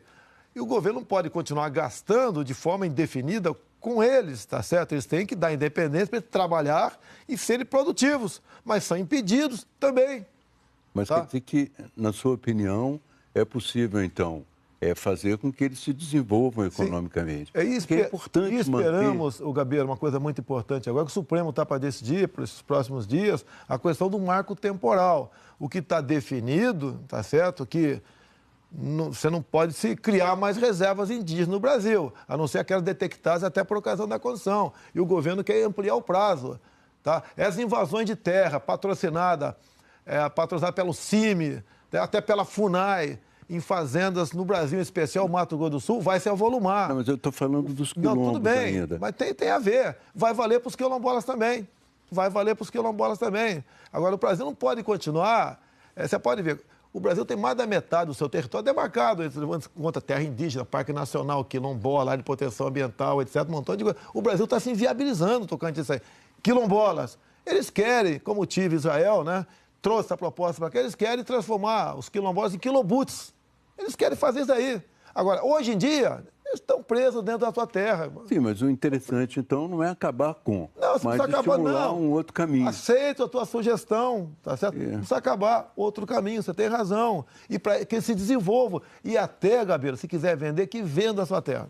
Candidato, o Brasil é um país muito rico, o senhor mesmo falou, rico de biodiversidade, mas rico também de sociodiversidade. São mais de 250 povos indígenas e eles são uma parte da força do Brasil. O Brasil é forte assim exatamente porque tem essa biodiversidade, essa sociodiversidade, essa diversidade de negros, brancos, índios.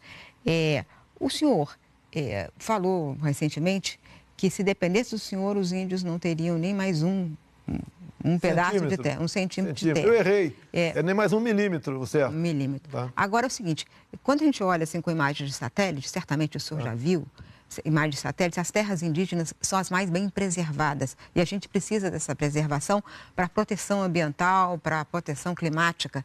Mas a sua política para os índios, qual é? Para respeitar essa sociodiversidade tão preciosa para o Brasil. Não. O que o índio quer? Que eu fui em Roraima, em Boa Vista, e conversei com vários índios lá. Tá? Eu também já visitei tribos indígenas. E principalmente tem até a favela de índio com a demarcação da Raposa Serra do Sol. Criou-se favela. Que o branco era casado com índia, a esposa podia ficar lá, ele não. É isso que aconteceu, é um crime que fizeram. O que acontece? Essas grandes reservas indígenas, Raposa Serra do Sol, a Yanomami, que tem o dobro do estado do Rio de Janeiro, tá? São terras cujo subsolo é riquíssimo. Tá? Foram demarcadas por pressões externas. Nós sabemos que pela autodeterminação dos povos indígenas, mais cedo ou mais tarde, essas grandes áreas podem se tornar independentes. E o índio quer se integrar à sociedade, ele quer um dentista, ele quer um médico, ele quer energia elétrica. Nós não podemos, né, fazer com que o índio continue vivendo dentro de uma reserva indígena como se fosse um animal em zoológico. É isso que acontece. O mundo está de olho no Brasil. Por acaso a senhora já ouviu falar no triplo A? Tá? Tudo bem. Muito obrigado por ter balançado a cabeça. É um risco para o Brasil.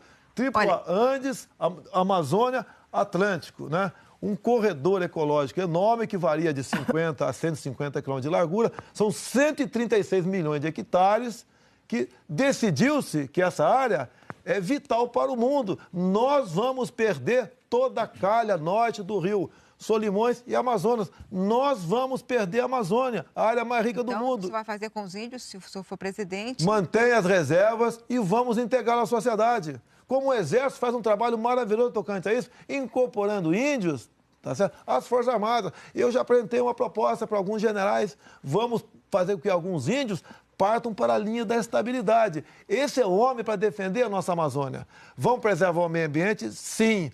Mas não dessa forma que está aí, porque vamos acabar perdendo essas áreas, que novos países, mais cedo ou mais tarde, surgirão dentro do Brasil. Deputado, para conhecer mais seu pensamento, quero voltar para a questão dos costumes, nós estamos falando aqui, né? O senhor cunhou a expressão abraço hétero, beijo hétero. Não tem saudades do simples abraço, do beijo, né? Tantos milhões de pessoas no Brasil que fazem a sua escolha sexual. Não é uma provocação, não é um deboche que o senhor faz? Não. Eu tenho 63, você está mais ou menos por aí, né? Estou com 60. Um pouquinho mais. Um pouquinho mais, né? Teu prazo de validade está mais vencido do que o meu. Minha briga não é, com todo respeito, se você, o camarote, resolver viver junto aí fora. Eu sou contra. É que nas escolas... É meio feio, né? Está meio feio, né? Eu sou contra que nas escolas, tá, entre a questão chamada ideologia de gênero. Eu descobri isso em 2010, andando no corredor das comissões. Lá numa comissão estavam lançando aquilo que depois passou a ser conhecido como kit gay. Ou seja, um material, livros, filmes, cartazes... Isso é outra coisa. Não, não é outra coisa, não. Não. Eu nunca fui homofóbico. Ah, não é? Não, o que eu estou fazendo aqui?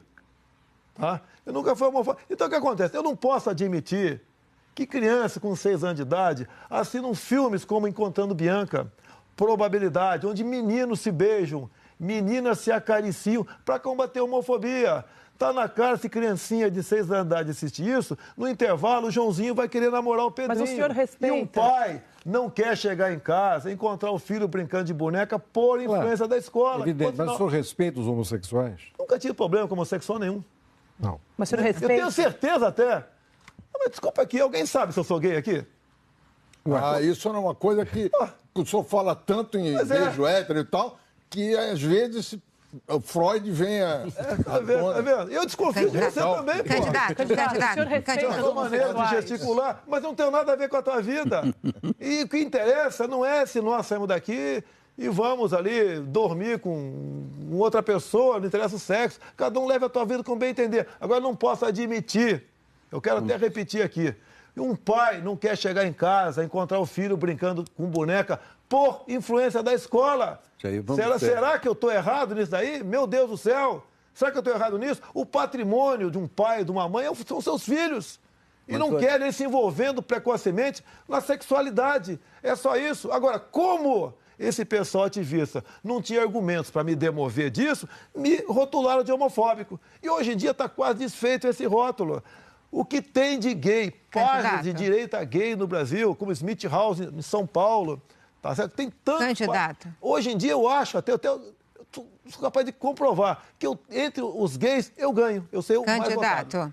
Candidato, o senhor recebeu auxílio moradia da Câmara dos Deputados, mesmo tendo imóvel próprio em Brasília. Numa entrevista ao jornal Folha de São Paulo, essa entrevista questionou o senhor sobre esse assunto e nós vamos ver a sua resposta. Como eu estava solteiro naquela época, esse dinheiro do auxílio moradia eu usava para comer gente. Está satisfeito agora ou não? Você está satisfeito agora? Estou satisfeito com a sua resposta. Não, porque essa resposta que você merece. Camarote. Candidato, o senhor acha ético, moral, usar dinheiro público, dinheiro do auxílio moradia para esse objetivo? Se fosse para dar, estaria bom, não teria problema, né? Você não viu o que aconteceu ali? Ela me chamando de corrupto por estar usando o auxílio moradia, por ter apartamento. Ato da mesa. Tá, ok? Quem mora em imóvel funcional não ganha auxílio moradia. Tá? Quem aluga uma casa ou está no hotel, apresenta a nota e é reembolsado. E o terceira situação, ato da mesa. Você recebe descontado 27,5% de imposto de renda. É isso. Ela, um casal de 2 jornalistas, basicamente me acusando de corrupto, eu dei aquela resposta. Alguém acha que eu estava comendo gente com aquele dinheiro? Eu nunca fui disso. Mas... Eu poderia ter falado, estava tomando cachaça. Seria candidato, foi o senhor que disse, candidato. Mas eu falei isso, eu estou negando que eu falei. Tá no vídeo. Mas eu estou falando que eu falei. Eu não estou negando que eu falei. O senhor acha razoável essa resposta? Uma resposta ali com sangue quente. Se eu te chamar de corrupta, né, a situação que eu estava vivendo. Inclusive, estavam lá em Mambucaba, onde encontraram, né, uma funcionária fantasma minha. Já falei isso aqui, né? Já falou isso aqui. E o Camarote quer fazer mais uma pergunta. São Paulo não mostrou a minha mansão. Não tirou fotografia, mostrou a minha mansão. Que, segundo ilações, vale 10 milhões de reais. Agora, aquela resposta, cabeça quente, eu sou ser humano, igual o pessoal, vocês aqui... E igual quem está assistindo televisão, sou ser humano. Camarote. Candidato, do ponto de vista agora, vamos analisar, o senhor se chama que é novo, que tem práticas novas. Eu não estou falando de ilegalidade. Agora, o senhor receber, num período de cálculo aí, cerca de 900 mil reais. 900 mil reais, se você calcular esse auxílio moradia, somar, né? O senhor já tendo um imóvel lá em Brasília. O auxílio moradia é para morar. Se o senhor já morava, não precisava do auxílio moradia. O senhor soma 900 mil reais. Dá para quê? Dá para 2 postos de saúde e uma ambulância. O senhor acha correto isso? Dinheiro público? Vamos lá. Meu apartamento eu mudei agora porque eu preciso fazer reuniões. Meu apartamento tinha 70 metros. Tinha despesa de PTU e outros mais. Agora você pode ver. Eu estou te falando que está na lei, você está achando que é imoral. Eu te pergunto a você, jornalista, né? Você recebe com pessoa física ou com pessoa jurídica aqui da Globo News? Bom, vocês, em grande parte, usam desse artifício para receber com pessoa jurídica, né? Para fugir do imposto de renda. Por favor, responda a pergunta. Mas é imoral, você é tão imoral quanto eu. Responda a pergunta, Você é tão candidato. imoral quanto eu. Quem é o candidato é o senhor, candidato? Não, mas peraí. Lógico, você o senhor está acusando candidato. uma coisa que não, você... eu não estou acusando, eu estou perguntando. O meu está na lei. Eu estou perguntando. O teu também eu queria que o senhor respondesse. Olha, é tão imoral quanto o teu. Quanto a grande maioria dos jornalistas no Brasil recebe com pessoa jurídica em vez de receber com pessoa... O senhor responde com acusação. Está na lei. Deputado. Está na lei. Eu estou perguntando se você acha correto. Por favor. Você está dizendo que é imoral? Não estou perguntando. Está legal. Deputado. Eu tenho despesa no meu apartamento. Eu pago o IPTU do meu apartamento, é um montão de despesa. Você acha correto? Mas está suprindo os outros que, porventura... Mas você acha correto aqui? Está na lei. Eu vou fazer um intervalo. Despesa. Deputado. Agora, ainda bem, né, que o meu grande erro em Brasília é esse. E não viver vendendo votos dentro do parlamento. Eu vou fazer um intervalo agora. Eu tenho que fazer um intervalo, porque a gente tem os intervalos aqui. Voltamos daqui a pouco com o terceiro bloco da entrevista com Jair Bolsonaro, candidato do PSL.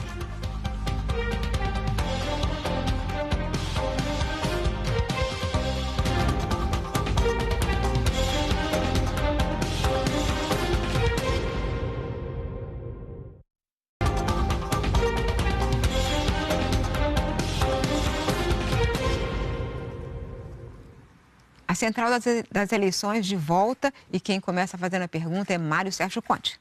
Candidato, o senhor deu uma declaração falando, aspas, eu abomino a tortura. Mas, em algumas situações, o senhor admitiu o uso, não usou a palavra tortura, mas usou maus tratos, alguma coisinha, talvez com uma certa ligeireza no caso da tortura, que é um ato físico. Mas eu não quero falar do passado, eu quero falar do futuro. Se o senhor for eleito presidente...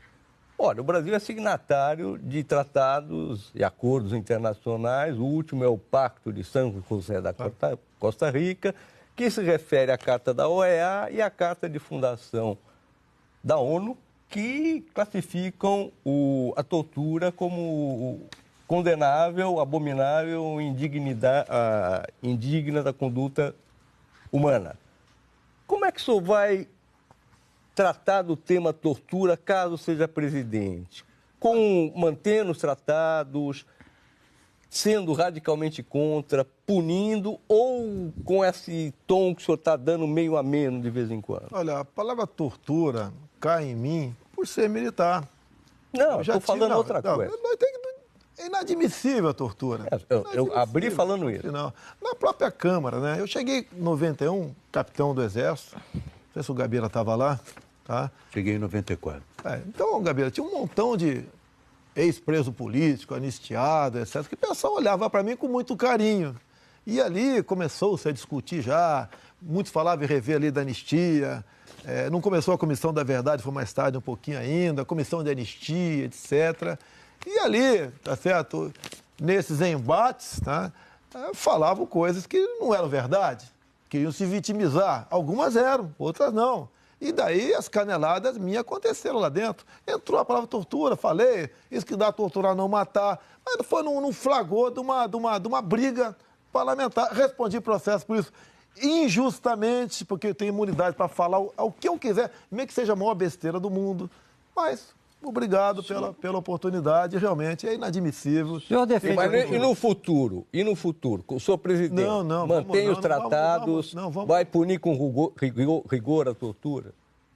Já está na lei, né? O senhor defende algum tipo de violência em interrogatórios? O senhor defende algum tipo de violência em interrogatórios? No passado eu falei algo parecido com isso, né? A questão de... Era comum sequestro no Rio de Janeiro. Lembro desse sequestro no Rio de Janeiro. Você deu um exemplo hipotético, discutindo.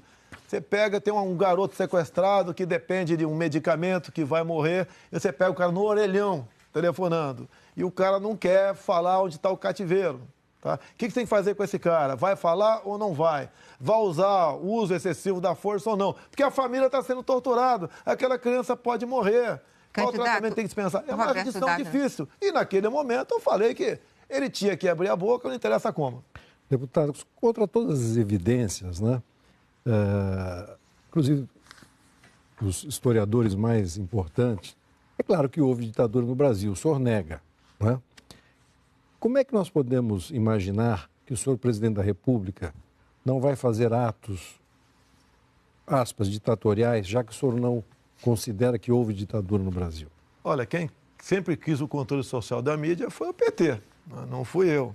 Porque você pode ver, que uma das marcas da ditadura é ter uma imprensa única. A TV Globo nasceu em 65, a revista Veja nasceu em 68. Agora me permite uma coisa aqui, por favor. Sim. Eu quero aqui elogiar, saudar a memória do senhor Roberto Marinho. Tá? Editorial de capa do Jornal Globo, de 7 de outubro de 1984.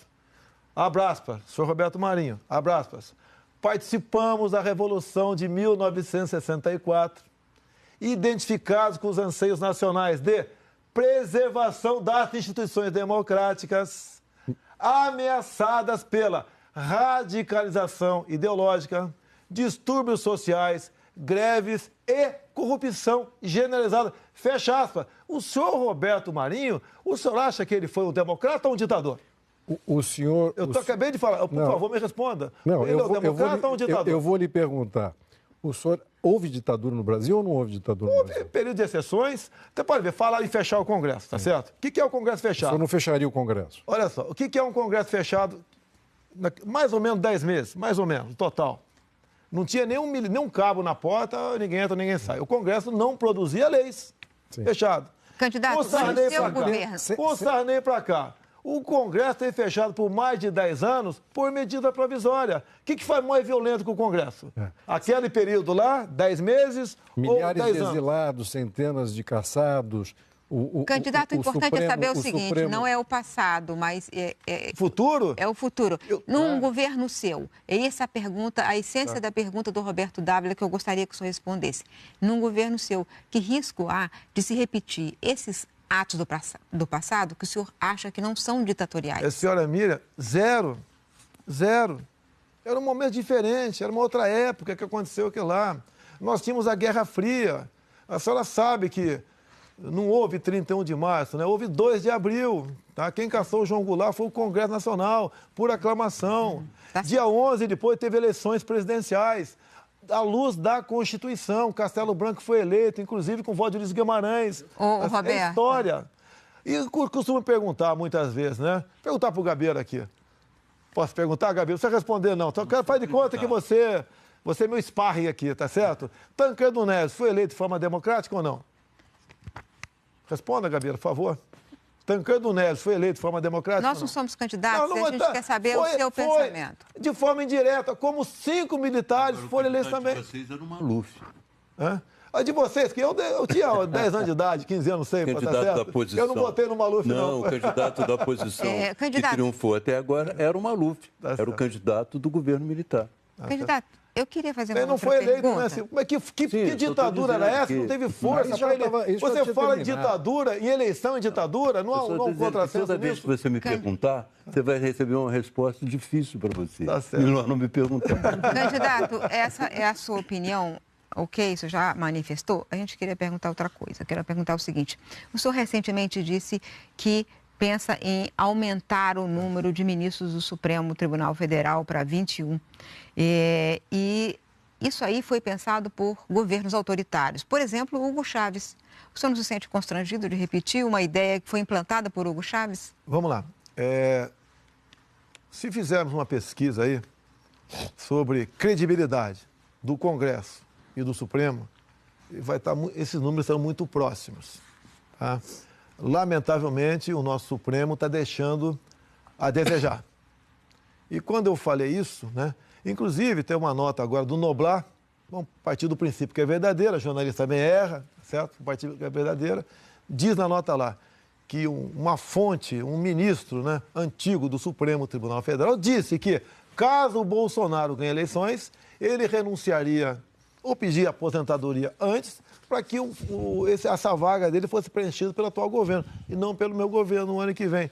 Isso daí não é uma coisa constrangedora também? Não é uma forma de manipular a normalidade do preenchimento de vagas junto ao Supremo Tribunal Federal? Mas, senhora Miriam, você fique tranquila, tá? Que praticamente nós desistimos da ideia já. Okay? Desistiram dessa ideia de... Até porque não é uma imposição minha. Dependeria de uma proposta de emenda à Constituição. Claro. E depois, os nomes serem acolhidos pelo Senado Federal. Não é uma batalha fácil. Agora o que eu quero... Viva a democracia, né? Por favor, eu quero que o Supremo Tribunal Federal não legisle como está para legislar a questão do aborto agora. Se vai ser legalizado ou não, quem tem que decidir são os deputados e senadores. E não decidem, o Supremo Tribunal Federal. Eu queria passar a palavra para o Gabeira. Mas se não decide, é uma obstrução, uma não votação, é um recado que você está dando. Agora, eu sou contra o plebiscito no tocante a isso. A gente não é obrigado a legislar, a gente não é obrigado a votar. Muita gente, entre a obstrução, não vota nada lá.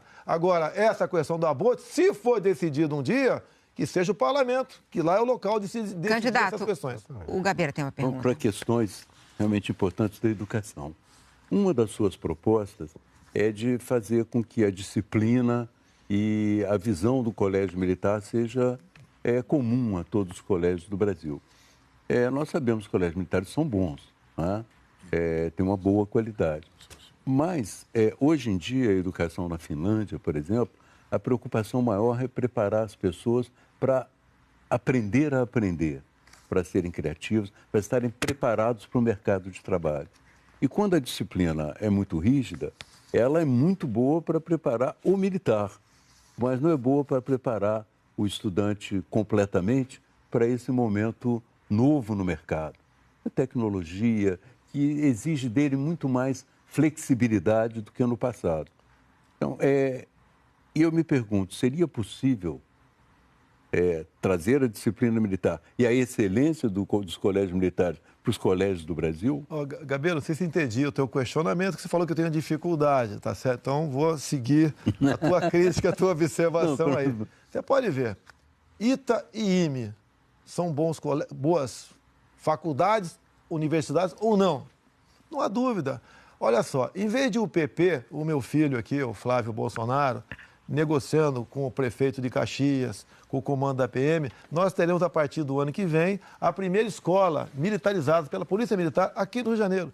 E isso daí não é invenção nossa, isso está bastante difundido, em especial no Amazonas e Goiás. Estive em Anápolis, estive em Manaus também. Em Manaus, uma coisa surpreendente, Gabeira, eu sei a tua sensibilidade, eu conheço um pouco você. Você é uma pessoa extremamente educada, fina.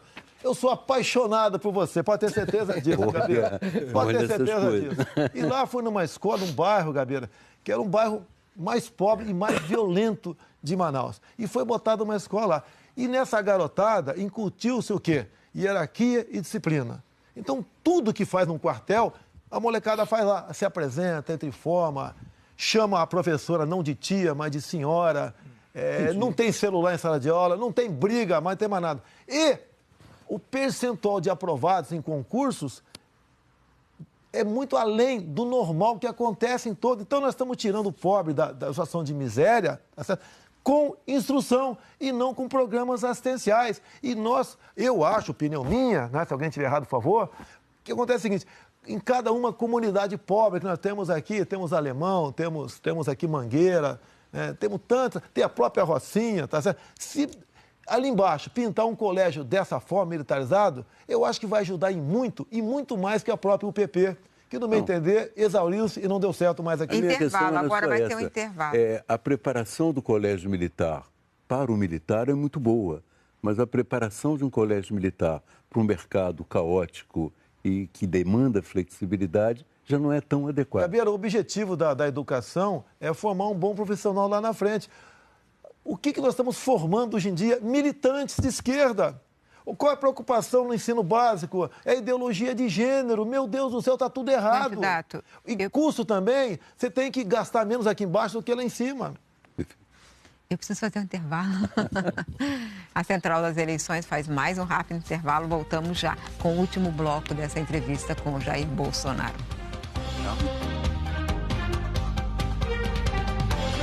Como eu estava solteiro naquela época...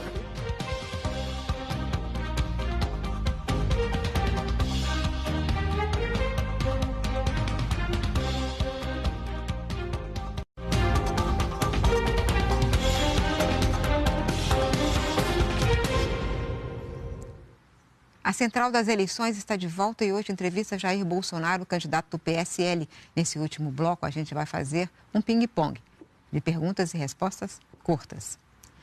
Candidato, Acordo de Paris, ficar ou sair? No momento, eu sairia. Val? O que preocupa mais o senhor, o crime organizado ou as milícias? Não tem muita diferença, mas, obviamente, o crime organizado. Gabeira. O senhor acredita na relação do Trump com a Rússia? Acha que a Rússia influenciou a eleição do Trump? Eu não acredito nessa hipótese. É uma pressão apenas em cima do Trump, logicamente, por parte dos perdedores. Não acredito nisso. Cotas raciais, sim ou não? Não. O meu sogro é o Paulo Negão e minha filha não é justo que ela seja cotista. Cris. No seu governo, o senhor manteria um programa social de inclusão social como o Bolsa Família? Ampliaria? Qual o seu projeto para essa população? Mantenho o Bolsa Família com responsabilidade, né? Buscando afastar fraudes, tá certo? Agora, tem muita gente que precisa disso. Seria um ato de desumanidade você acabar com o Bolsa Família. Roberto Dávila.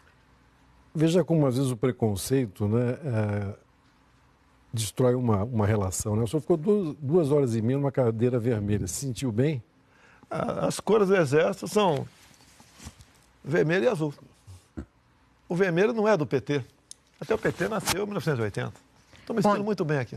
Ponte. O senhor se considera fascista? Não, muito pelo contrário. Eu acho que nem aqueles que me chamam de fascista, nas ruas de vez em quando, nem sabem o que é isso. Qual a sua referência como líder internacional hoje, na atualidade, e por quê? Eu gosto do Trump. Tá? E isso pode perder voto? Paciência, não vou perder a minha originalidade e a minha sinceridade. Por quê? Ele está fazendo a América grande, criou empregos à vontade lá. Inclusive, informação de agora há pouco, um assentador lá de azulejo está ganhando $120 por hora. Gostaria de fazer isso que o Trump está fazendo lá, acabar com o desemprego, dar emprego para todo mundo. E o senhor seguiria a mesma posição de Donald Trump e transferiria a embaixada brasileira da sede de Tel Aviv para Jerusalém? Sim. Candidato. Mesmo com os nossos amigos árabes. Candidato. Olha, aqui é um país onde todos se dão muito bem. Todos aqui, tá certo? Mas lá não é diferente. temos problema. Lá é diferente, mas eu sou apaixonado pelo Estado de Israel e me dou muito bem com os outros, né? Árabes, sírios, sem problema nenhum. O Ministério da Saúde, quem o senhor colocaria se o senhor fosse eleito? No meu entender, tem de preferência um médico e gestor. O senhor tem alguém já? O nome já existe, mas ele pede sigilo por enquanto. Candidato, o senhor diz que a segurança pública será melhor se todos puderem portar uma arma. E há estudos internacionais mostrando que, ao contrário, a liberação das armas aumenta os homicídios. O senhor continua achando que deixar todo mundo se armar é uma solução? Primeiro, se a arma ocorresse uma explosão de mortes, os Estados Unidos seria o país mais violento do mundo. Eu quero que o referendo... Mas os Estados Unidos é um país violentíssimo, é o país que tem mais gente presa. Eu queria que a violência que existe nos Estados Unidos viesse para cá. Agora, eu quero fazer valer o referendo de 2005. Não sou eu que... Tem que ser respeitado a vontade daquelas pessoas que decidiram por ter o direito à posse de arma de fogo. O que é posse? Com alguns requisitos, você comprar uma arma e ter na sua casa. O senhor, a gente vê na internet, vai para os aeroportos, centenas, milhares de pessoas, a maioria homens, né, lhe agarrando, botando nas costas, né? Quando o senhor e lhe chamam de mito, né? Quando o senhor chega em casa, olha no espelho, o senhor ri ou fica preocupado? Não, eu respeito. Eles me tratam carinhosamente de mito, né? Eu até costumo dizer, talvez, com o meu apelido de infância, dada a minha canela, né, ser branca, parecido com parmito, era um dos apelidos meus, talvez esquecer o par, que também sou parmeirense, e me chamam de mito. É uma maneira carinhosa. Antes isso do que outros adjetivos que outros políticos recebem quando dão mole em aeroportos. Candidato, agora nós vamos para a última pergunta. A pergunta que a TV Globo tem feito no Brasil inteiro, a todos os brasileiros. Que Brasil o senhor quer para o futuro? Eu quero um Brasil onde tenhamos um só povo, né? Um país sem divisões de brancos, negros, héteros e homos, ricos e pobres, nordestinos e sulistas. Eu quero um Brasil onde se respeite a família acima de tudo, que é a base da sociedade. Eu quero um Brasil onde a criança seja respeitada em sala de aula. Eu quero um Brasil menos violento e com mais emprego. Eu quero um Brasil negociando com o mundo todo sem o viés ideológico. Eu quero um Brasil que invista em pesquisa, em desenvolvimento, para explorarmos nossa biodiversidade e agregue valor em nossos outros recursos minerais que nós temos aqui. Eu quero um Brasil sorridente, que se abra para o turismo, dado a condições de segurança e infraestrutura. Nós temos tudo, mas tudo para sermos uma grande nação. O que precisamos para chegar lá? Precisamos, sim, de um homem ou de uma mulher que seja honesto, seja patriota e tenha Deus no coração. É esse o Brasil que eu quero para todos nós. E se essa for a vontade de Deus, eu tenho certeza que cumprirei essa missão ao lado do povo brasileiro. Obrigada, candidato. Essa primeira semana da nossa Central das Eleições está terminando agora. Se você perdeu alguma das nossas entrevistas, não perca amanhã a Globo News. Vai reexibir todas elas, na íntegra, a partir das 8 da manhã. E eu quero fazer um outro convite. Nas próximas semanas e até o fim do segundo turno das eleições, nós teremos sempre, todo fim de noite, aqui na Central das Eleições, uma cobertura especial. Debates, entrevistas, análises, pesquisas, tudo sobre as eleições. Fique com a gente, porque a Globo News nunca desliga. Eu agradeço mais uma vez ao candidato Jair Bolsonaro. Muito obrigada, candidato. Boa noite e um ótimo fim de semana. Aqui eu vou ter 2 ministros nessa sala, hein? Um minuto, por favor. Se não puder, dessa vez que ele vai conseguir o ministério, não.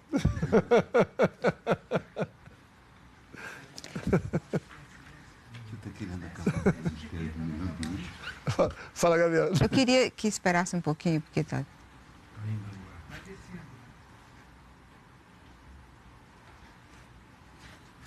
Vou dar um abraço reto no Gabriela agora.